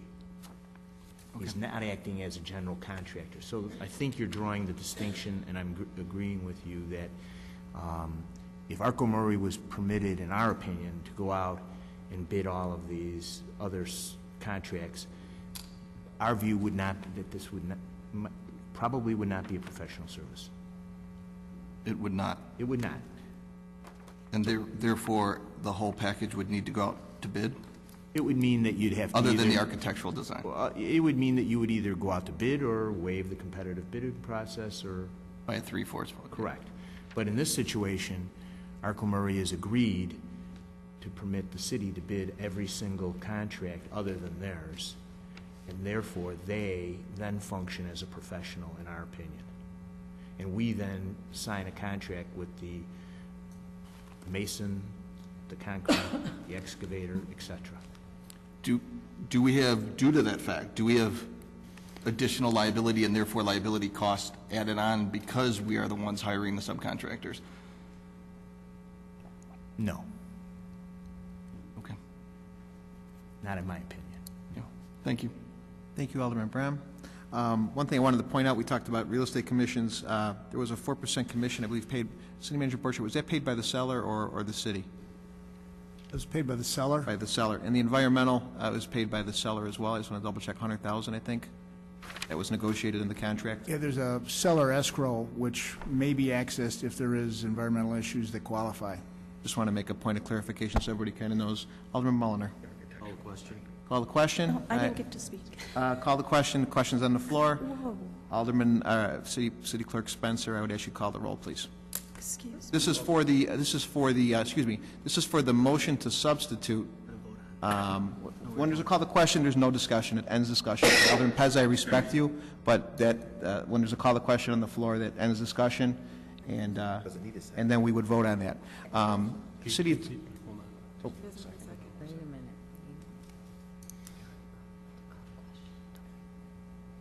Yeah, you have to vote on it. City Attorney Serino, I have one question for you. Sure. On this, would we do a voice vote, and do we need a second on the call to question? Well, it's a rule from the floor unless somebody wants to challenge the chair's ruling on calling the question, in which case then it would be a majority of vote about the issue of whether or not you'd call the question. But unless the chair is being challenged, it's the chair's rule. Okay. I challenge. Alderman Pez challenges, and then, so the process is we would... It's just a voice vote on whether or not, or actually, a voice vote on whether or not the discussion has sufficiently ensued or not, Okay. is what it really comes down to. Okay. So we have a call to question, we have a challenge. This vote would be to recognize the challenge, to override the call to question? It would be to let more discussion. To enable more discussion to go on. Right. We could do this by voice vote? Sure. All in favor? Point of order. Just, it seemed like two things were just said there, so I'm unclear on what direction we're voting. We're voting on Paul, or Alderman Pez's challenge. In effect, just, to simplify it, Alderman Pezza is asking to have more discussion on the question. That's in its simplest form, that's all it is. And either you want to continue that discussion or you want to call the question, which means... Continue would be a yes vote, stop it would be a no. Yes. The reason why I ask is procedurally this is different than what we've done in the past, so I wanted to make sure. I want to know what you've done in the past, I guess, is... I'm not sure you do. We're going to I do. Let's make sure we know what we're voting, yes or no. Okay. So if we want to continue discussion, we would vote yes. If we want to not continue discussion, we vote no. It has to be unanimous? No. No, it doesn't. A simple majority? Simple majority under Robert's rules. Okay. So you could do this by voice vote. If you would like to continue discussion, you would vote yes. If you would like to end discussion and call the question, you would vote no. All in favor? Aye. Aye. Anybody opposed? No. Okay. All right. So we are continuing discussion, correct? Okay. Alderman Pezza? Thank you, everyone, for allowing me to speak. I'll try to make it quick. I just basically wanted to say that we have certainly heard plenty of debate around this issue for quite some time. One point of clarification I would like to make, I know with Mr. Quigley and Mr. Johnson and several of the other merchants, this is absolutely not a question or a vote regarding whether or not to build a parking deck. We all know we're building one. We want to build one. It'll be a great spot. Whoever uses it, commuters, YMCA, businesses, maybe even college students. That's not the point here. We can really take this and chop it, or slice it, or dice it, or twist it, or turn it, or toss it, or spin it, a million different ways. The bottom line is, what we have before us tonight, I think, is a very simple concept. We have been hearing about how if it were my business, this is how I would do it. And if it were my business, I would shake someone's hand. This isn't our business, our personal business. This isn't our home. This is our duty as an elected official to decide what to do with taxpayer dollars. In my business, which happens to be real estate, the law says all deals must be in writing to be enforceable. That's the law. So if we're going to look at it from our personal business standpoint, it just reinforces more to me that all contracts must be in writing. So when I hear about a handshake deal, I'm sorry, I can't give that much credit because it's not my personal business or my home. It's a government. This is a choice, simply, tonight, to make a conscious decision to either vote willingly to award, it is what it is, a no-bid, no-compete contract worth close to $1 million in work, never proving to ourselves or the taxpayers if we are getting the best deal, period. Or we have the choice, we can vote to do what I believe we were all elected and promised to do, and that is to be responsible stewards of the taxpayers' dollars, which would be to choose to go ahead and go out to bid. I'm guessing this is probably going to be the easiest vote I will ever make in my 4 years sitting up here. No question in my mind. We've heard from many aldermen tonight, about the confusing placing the economic burden upon residents. I believe a vote this evening for a no-bid contract is a vote to raise your taxes. I cannot and will not support, especially in this economy, a no-bid contract, which in essence is all we are voting on this evening. So thank you. Thank you, Alderman Pez. Alderman Healy? With all due respect, Alderman Pez, I guess we'll agree that we don't agree on certain things.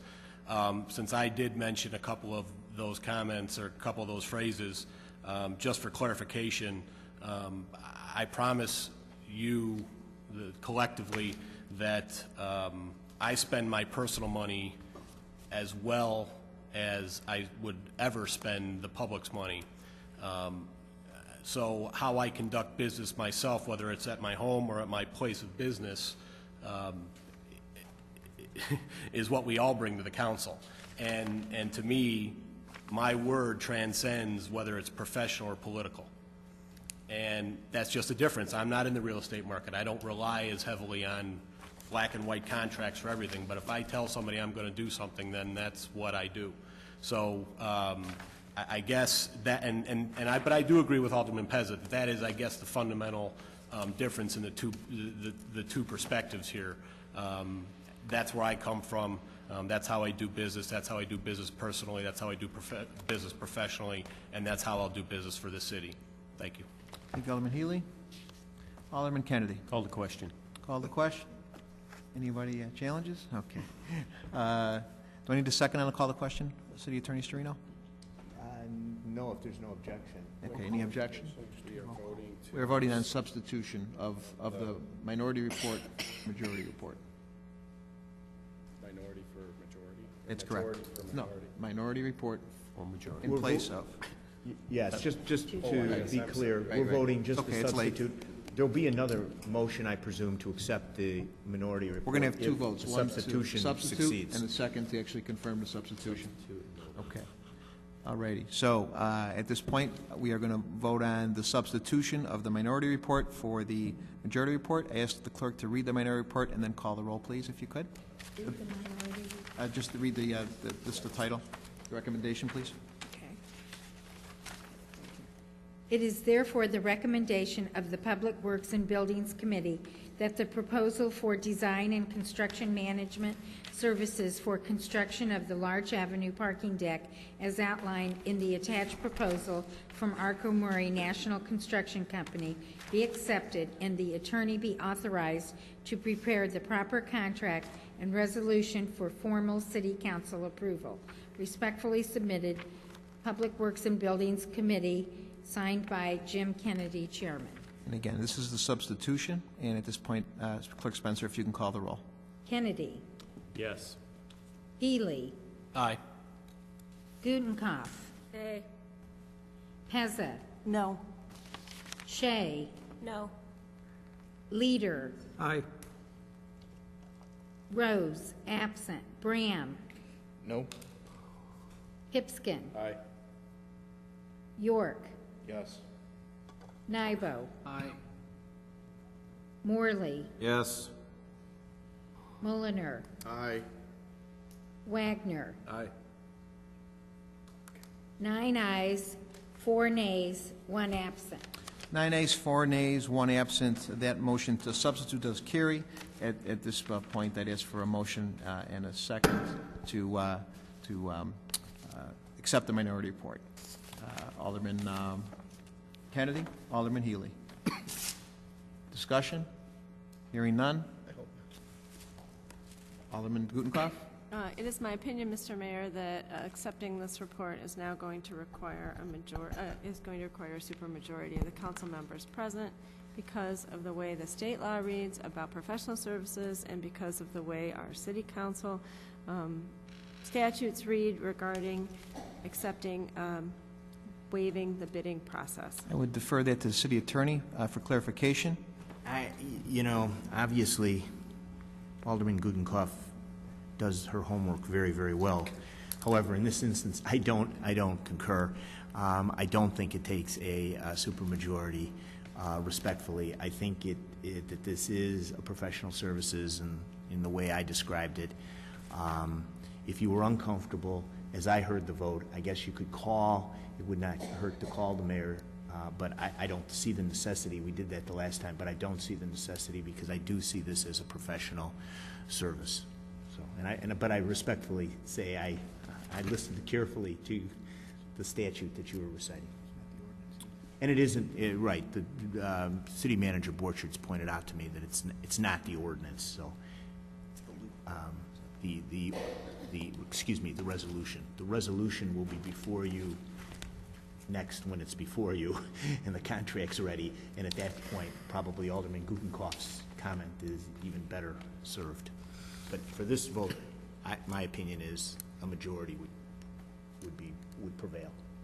Thank you, City Attorney, for the point of clarification. And thank you, Diane, for asking the question. Any other questions? Or any more discussion?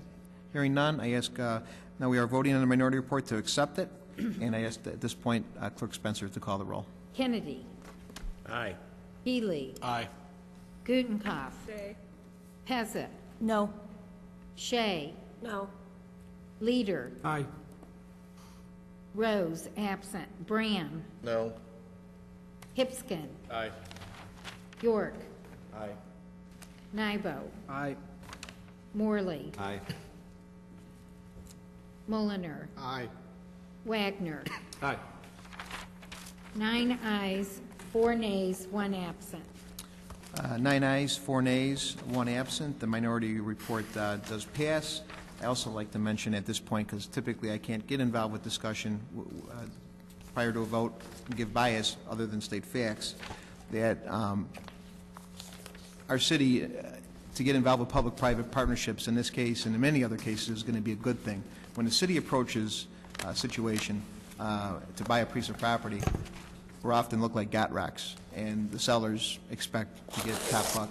So when private enterprise can come in and buy it at market or below market, and then turn around and bring us a public-private situation, it becomes very much a good thing for the city. We don't have to look like the bad guy trying to eminent domain a property and pay a lot more and be stuck in legal. And we let the marketplace bring us opportunities. So as your mayor, that's pro-growth, pro-development in a smart way. The more we can stay out of the courtroom, the better, and the more we could encourage public-private partnerships, which almost 90% of this is going to be bidded out, sealed bid, right here at City Hall in front of the best clerk right here in town, Patty Spencer. So transparency, openness, we're watching your buck. This private side person saved us almost $250,000, got us an EPA agreement on the property. A lot was done with this. And finally I get to speak, so I wanted to reiterate how I feel.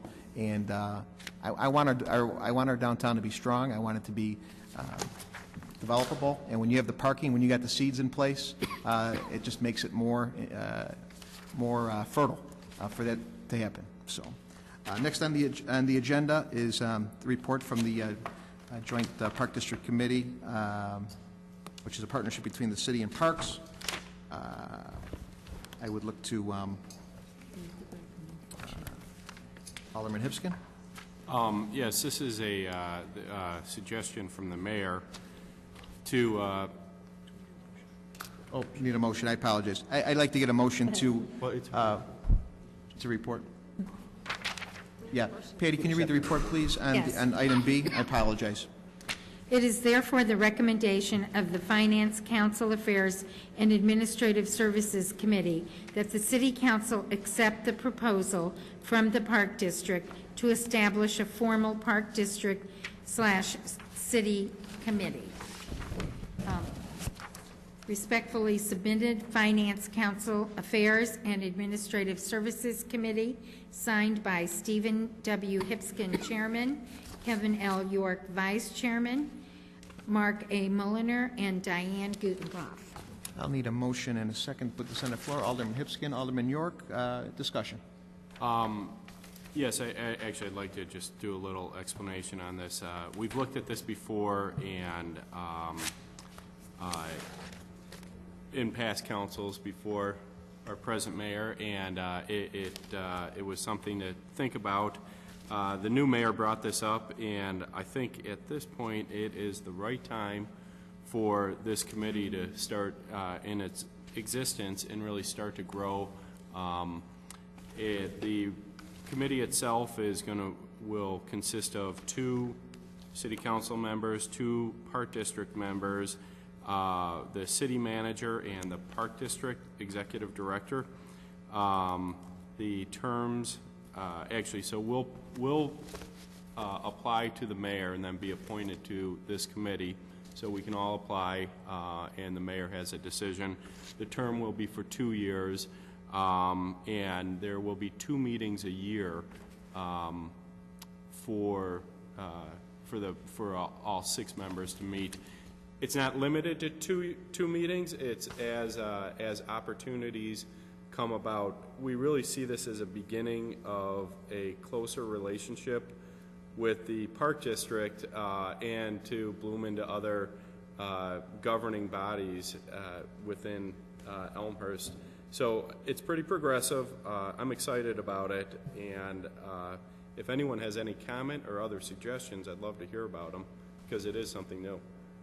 Thank you, Alderman Hipskin. Alderman York, do you have a second? Any other discussion on this? Alderman Healy. Well, I'll just throw my 2 cents in.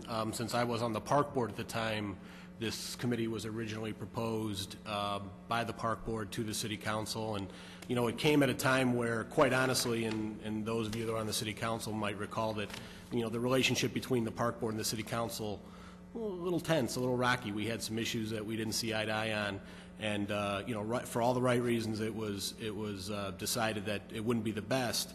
I'll say that the Park District went ahead anyhow and created a city committee, even though the city didn't agree to participate. The Park Board felt that strongly about it. So I know they're happy about it. I think it's a good thing. So I appreciate the Finance Committee's looking at this, and I think there's a lot of good stuff that we can work on together. Certainly think there's some money that can be saved if we work smartly. So I appreciate the effort. Certainly will support it. Thank you. Thank you, Alderman Healy. Any other discussion? If not, we'll get this put to a vote. We're good? Clerk Spencer, I'd ask you to call the roll, please. Hipskin. Aye. York. Aye. Gutenhoff. Aye. Pezza. Aye. Shea. Aye. Leader. Aye. Rose, absent. Bram. Aye. Nybo. Aye. Healy. Aye. Morley. Aye. Kennedy. Aye. Mulliner. Aye. Wagner. Aye. 13 ayes, 0 nays, 1 absent. 13 ayes, 0 nays, 1 absent. That motion does pass, and I'm excited about the Intergovernmental Agreement Committee the potential to do more intergovernmentally to maximize everybody's tax dollars out there. I see Commissioner Briaco out there, and I know a lot of people are excited about this, and we will do whatever we can to maximize your tax dollar, deliver the best services, and work together. Not only schools, parks, but schools as well too, library as well. So we're all intended to do the right thing here, and I encourage those interested to apply, please. Next on the agenda, reports and recommendations from elected officials. I'm going to give you an update real quick. We met with the O'Hare people, actually Chairman Schillerstrom and Rose Andolino from the City of Chicago to talk about the airport, the expansion of our airport, and the ring road access and the economic impact and benefit it would have to Elmhurst. City Manager Borchert and I were involved with the meeting, and we are diligently trying to work with the group to make sure that O'Hare benefits us as much as we can. We also have other impacts on North Avenue and 294 that we're trying to kind of commingle into this process. We've got an issue in the Third Ward. Alderman Brahms nodding, and Alderman Rose was very much adamant about the turnaround or some sort of an eastern exit off of North Avenue if you're heading southbound on 294. So all these things we're looking at very closely. We're looking at stimulus dollars. We're trying to work with the City of Chicago and with Chairman Schillerstrom from DuPage County to make sure that whatever happens, that Elmhurst benefits and we have a voice at the table. So also met with the mayor of Northlake regarding that same issue. We have jointly engaged in an engineering study to look at that turnaround or possible exit, depending on what is most conceivable and economical and where we can get the best bang for our dollars at grant money. And lastly, the capital bill was passed. And we talked about why things might be costing more next year. We haven't had a capital bill passed in the state. City Attorney Storino, you're probably familiar with about, what, 6, 7 years? 10 years? So the economic projects that are going to be happening next spring, the demand for roads and buildings and parking decks are going to be through the roof. So fortunately, we have secured through due diligence from our city manager, from our staff, from your mayor, and from our local state legislators, Senator Pankow, Senator Cronin, Representative Rebelletti, and Representative Biggins, nearly $1 million in capital money. So, and I think that's terrific. I spoke with Senator Cronin, $300,000 for Spring Road, $300,000 for Wilder Park, $250,000 for Plunkett, and spoke with Representative Rebelletti, $100,000 for the one-room schoolhouse. All approved, signed, sealed, and delivered, coming our way.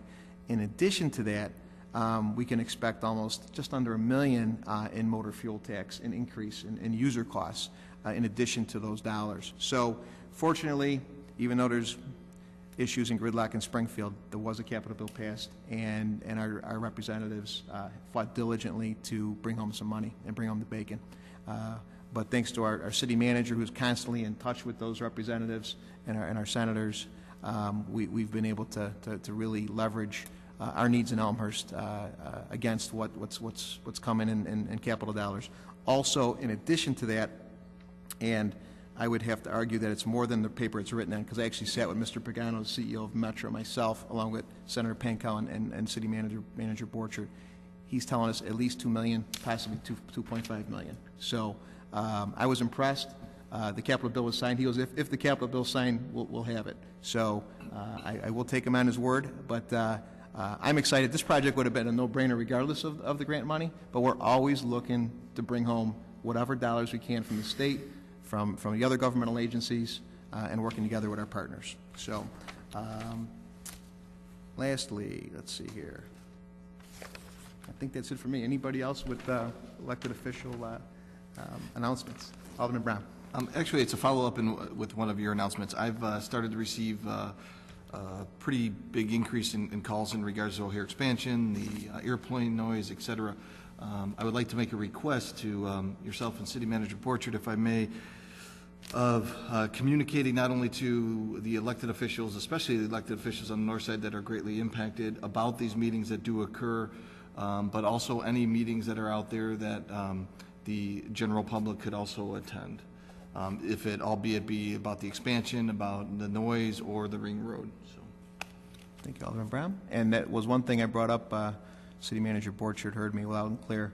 I grew up on the north side of Elmhurst, so I'm concerned about noise. I'm concerned about soundproofing, and I asked Ms. Andolino, we're expecting whatever we can in funds to help our residents out. We'll go along with the expansion, but we want the economic benefit, and we want soundproofing. So I'll be loud and clear for them, and I appreciate your concern, and I will keep you posted as well.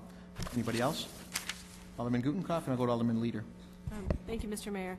Yes, I'd just like to know if, following up on the City Center election process comments. City Center indicated that they have finally assembled the list of eligible, designated representatives and business owners and property owners. I'm wondering if the city has received copies of that list, because I have not received a copy. City Manager Borchert? Mr. Paravola did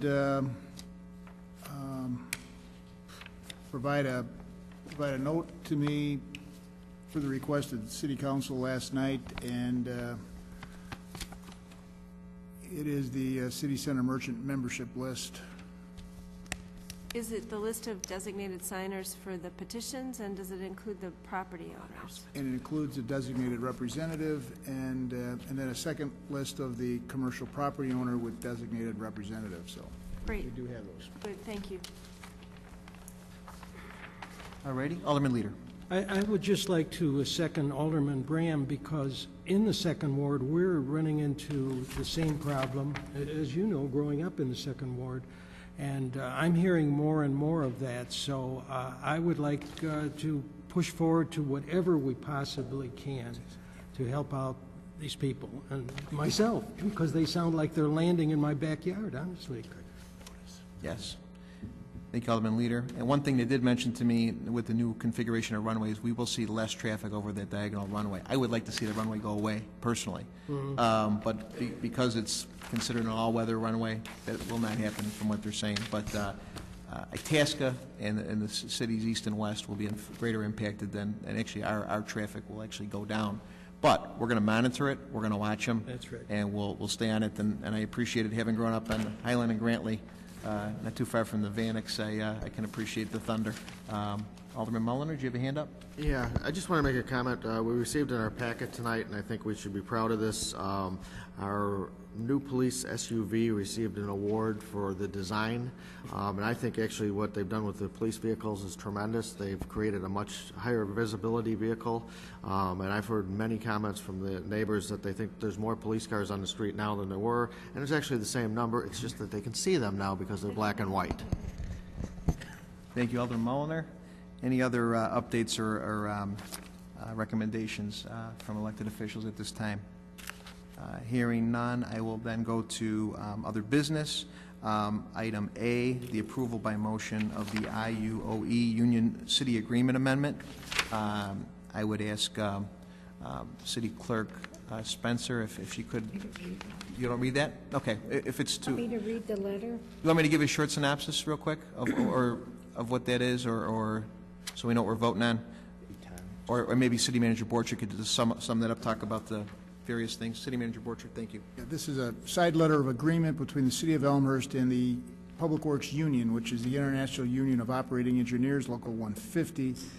And this is a agreement wherein the union and the city are agreeing as a result of the need to throttle wages for the fiscal year as a part of the city's budget issue, which is shared by nearly all cities and villages in Illinois and even beyond.